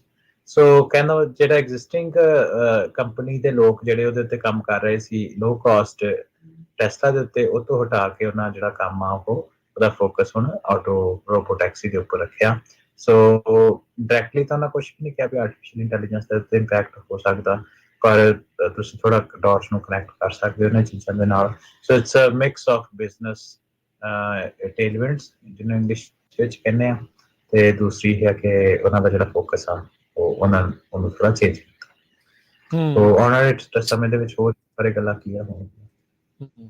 ਅੱਜ ਇੱਕ ਹੋਰ ਇਹ ਵੀ ਖਬਰ ਸੀ, ਬੈਸਟ ਬਾਏ ਵਾਲੇ ਜਿੱਥੇ ਇਲੈਕਟ੍ਰੋਨਿਕਸ ਦਾ ਸਮਾਨ ਮਿਲਦਾ ਆ, ਉਹ ਵੀ ਕਹਿੰਦੇ ਵੀ AI ਨੂੰ ਹੁਣ ਯੂਜ਼ ਕਰਨਗੇ, ਕਾਸਟ ਕਟਿੰਗ ਕਰਨਗੇ, ਦੂਜੇ ਪਾਸੇ ਲੇ ਆਫ ਜਿਹੜੀ ਆ ਉਹ ਕਰਨਗੇ। ਆਲਦੋ AI ਦੀ ਖਬਰ ਆਪਾਂ ਨੂੰ ਹਰਵਿੰਦਰ ਇਦਾਂ ਦੀ ਹੋਈ ਕਈ ਵਾਰੀ ਜ਼ਿਆਦਾਤਰ ਸੁਣਨ ਨੂੰ ਇਹੀ ਮਿਲਦੀ ਆ ਵੀ AI ਦੀ ਵਰਤੋਂ ਕਰਦੇ ਹੋਏ ਆਹ ਜੌਬਸ ਕੱਟ ਕਰਤੀਆਂ, ਇੱਧਰ ਆਹ ਹੋ ਗਿਆ। ਪਰ ਤੁਸੀਂ ਓਵਰਆਲ ਜੋ ਉੱਥੋਂ ਦੇਖ ਕੇ ਆਏ ਆ ਵੀ AI ਨੂੰ ਲੈ ਕੇ ਕਾਫੀ ਪੋਜ਼ਿਟਿਵਿਟੀ ਆ ਵੀ ਇਹਨੇ ਕੰਮ ਜਿਹੜੇ ਕਾਫੀ ਸੁਖਾਲੇ ਕਰਨੇ ਆ, ਤੇ ਹਰ ਇੱਕ ਨੂੰ ਉਸ ਐਂਗਲ ਤੋਂ ਜਿਹੜਾ ਉਹ ਦੇਖਣਾ ਚਾਹੀਦਾ। ਬਿਲਕੁਲ, ਮੈਂ ਰਾਜਕਰ ਨਾਲ ਇਹੀ ਗੱਲ ਕਰਦਾ ਕਿ ਦੋ ਤਰ੍ਹਾਂ ਦੇ ਲੋਕ ਹੁੰਦੇ ਆ ਲਾਈਫ ਦੇ ਵਿੱਚ। ਮੈਨੂੰ ਇਹ ਹੈ ਕਿ ਇੱਕ ਜਿਹੜੇ ਲੀਡਰਸ ਹੁੰਦੇ ਆ, ਇੱਕ ਫਾਲੋਅਰਸ ਹੁੰਦੇ ਆ, ਹਨਾ। ਸਾਨੂੰ AI ਦੇ ਵਿੱਚ ਐਜ਼ ਅ ਕਮਿਊਨਿਟੀ ਲੀਡਰ ਬਣਨਾ ਚਾਹੀਦਾ। ਲੀਡਰਸ ਨੂੰ ਹਮੇਸ਼ਾ ਬੈਨੀਫਿਟ ਹੁੰਦਾ ਕਿਉਂਕਿ ਤੁਸੀਂ ਜੇ ਲੀਡਰ ਹੁੰਦੇ ਹੋ ਦੁਨੀਆ ਚਲਾਉਂਦੇ ਹੋ। ਆਫ ਕੋਰਸ ਲੀਡਰਸ਼ਿਪ ਸੌਖੀ ਨਹੀਂ ਹੁੰਦੀ, ਪਰ ਤੁਸੀਂ ਹੈਡ ਆਫ ਦਾ ਕਰਵ ਹੁੰਦੇ ਆ। ਜਦੋਂ ਤੁਸੀਂ ਉੱਥੇ ਆਉਂਦੇ ਹੋ ਤਾਂ ਤੁਹਾਨੂੰ ਪੋਜ਼ਿਟਿਵਿਟੀ ਆਉਂਦੀ ਚੀਜ਼ਾਂ ਨੂੰ ਲੈ ਕੇ। ਤੇ artificial intelligence by the end of ਦਾ ਡੇ ਟੂਲ ਆ, ਤੇ ਤੁਸੀਂ ਉਹਨੂੰ ਚਲਾਉਣ ਵਾਲੇ ਹੋਵੋਗੇ, ਉਹਨੂੰ ਯੂਜ਼ ਕਰਨ ਵਾਲੇ ਹੋਵੋਗੇ, ਤੇ ਉਹ ਤੁਸੀਂ ਉਹ ਤੋਂ ਲਾਹਾ ਲਓਗੇ, ਬੈਨੀਫਿਟ ਲਓਗੇ, ਤੇ ਤੁਹਾਨੂੰ ਇਹ ਵਧੀਆ ਲੱਗੇਗੀ। ਤੇ ਜੇ ਤੁਸੀਂ ਉਹ 'ਤੇ ਇੰਪੈਕਟ ਹੋਏ, ਤੁਹਾਡੀ ਜੋਬ ਨੇ ਉਹਨੂੰ ਇੰਪੈਕਟ ਕੀਤਾ, ਤੇ ਡੈਫੀਨੇਟਲੀ ਤੁਸੀਂ ਉਹਦੇ ਸ਼ਿਕਾਰ ਹੋਵੋਗੇ। ਸੋ ਮੈਂ ਤਾਂ ਸਾਰਿਆਂ ਨੂੰ ਕਹਿਣਾ, ਬਾਰ-ਬਾਰ ਆਪਾਂ ਟਾਕ ਸ਼ੋ ਦੇ ਵਿੱਚ ਕਹਿੰਦੇ ਆ ਕਿ ਸਮੇਂ ਦੇ ਹਾਣੀ ਬਣੀਏ। ਆਪਣੇ ਬੱਚਿਆਂ ਦੇ ਨਾਲ ਅਸੀਂ ਜਿਹੜੀ ਉਹਨਾਂ ਐਜੂਕੇਸ਼ਨ ਲੈਣੀ ਉਹਨੂੰ ਡਿਵਰਸੀਫਾਈ ਕਰੀਏ। ਆਪਾਂ ਬਹੁਤ ਲਿਮਿਟਿਡ ਜਿਹੜੇ ਕੈਰੀਅਰਸ ਆ ਉਹਨਾਂ ਦੀ ਚੋਇਸ ਦੇ ਵਿੱਚ ਅਸੀਂ ਜਾਂਦੇ ਹਾਂ, ਹੈ ਨਾ। ਛੋਟੇ ਬਿਜ਼ਨਸ ਓਨਰ ਹੋ ਗਏ, ਟਰੱਕਿੰਗ ਹੋ ਗਈ, ਨੈਗੇਟਿਵ ਉਹਦੇ ਵਿੱਚ ਵੀ ਕੁਛ ਮਾੜਾ ਨਹੀਂ ਆ, ਪਰ ਸਾਨੂੰ ਡਿਵਰਸੀਫਾਈ ਕਰਕੇ ਜਿਹੜੀ ਚੀਜ਼ਾਂ ਨੇ ਸਾਡਾ ਹਿਊਮੈਨਿਟੀ ਦਾ ਫਿਊਚਰ ਕ੍ਰੀਏਟ ਕਰਨਾ, ਉਹਦੇ ਵਿੱਚ ਵੀ ਸਾਡੀ ਸ਼ਮੂਲੀਅਤ ਬਹੁਤ ਚਾਹੀਦੀ ਆ।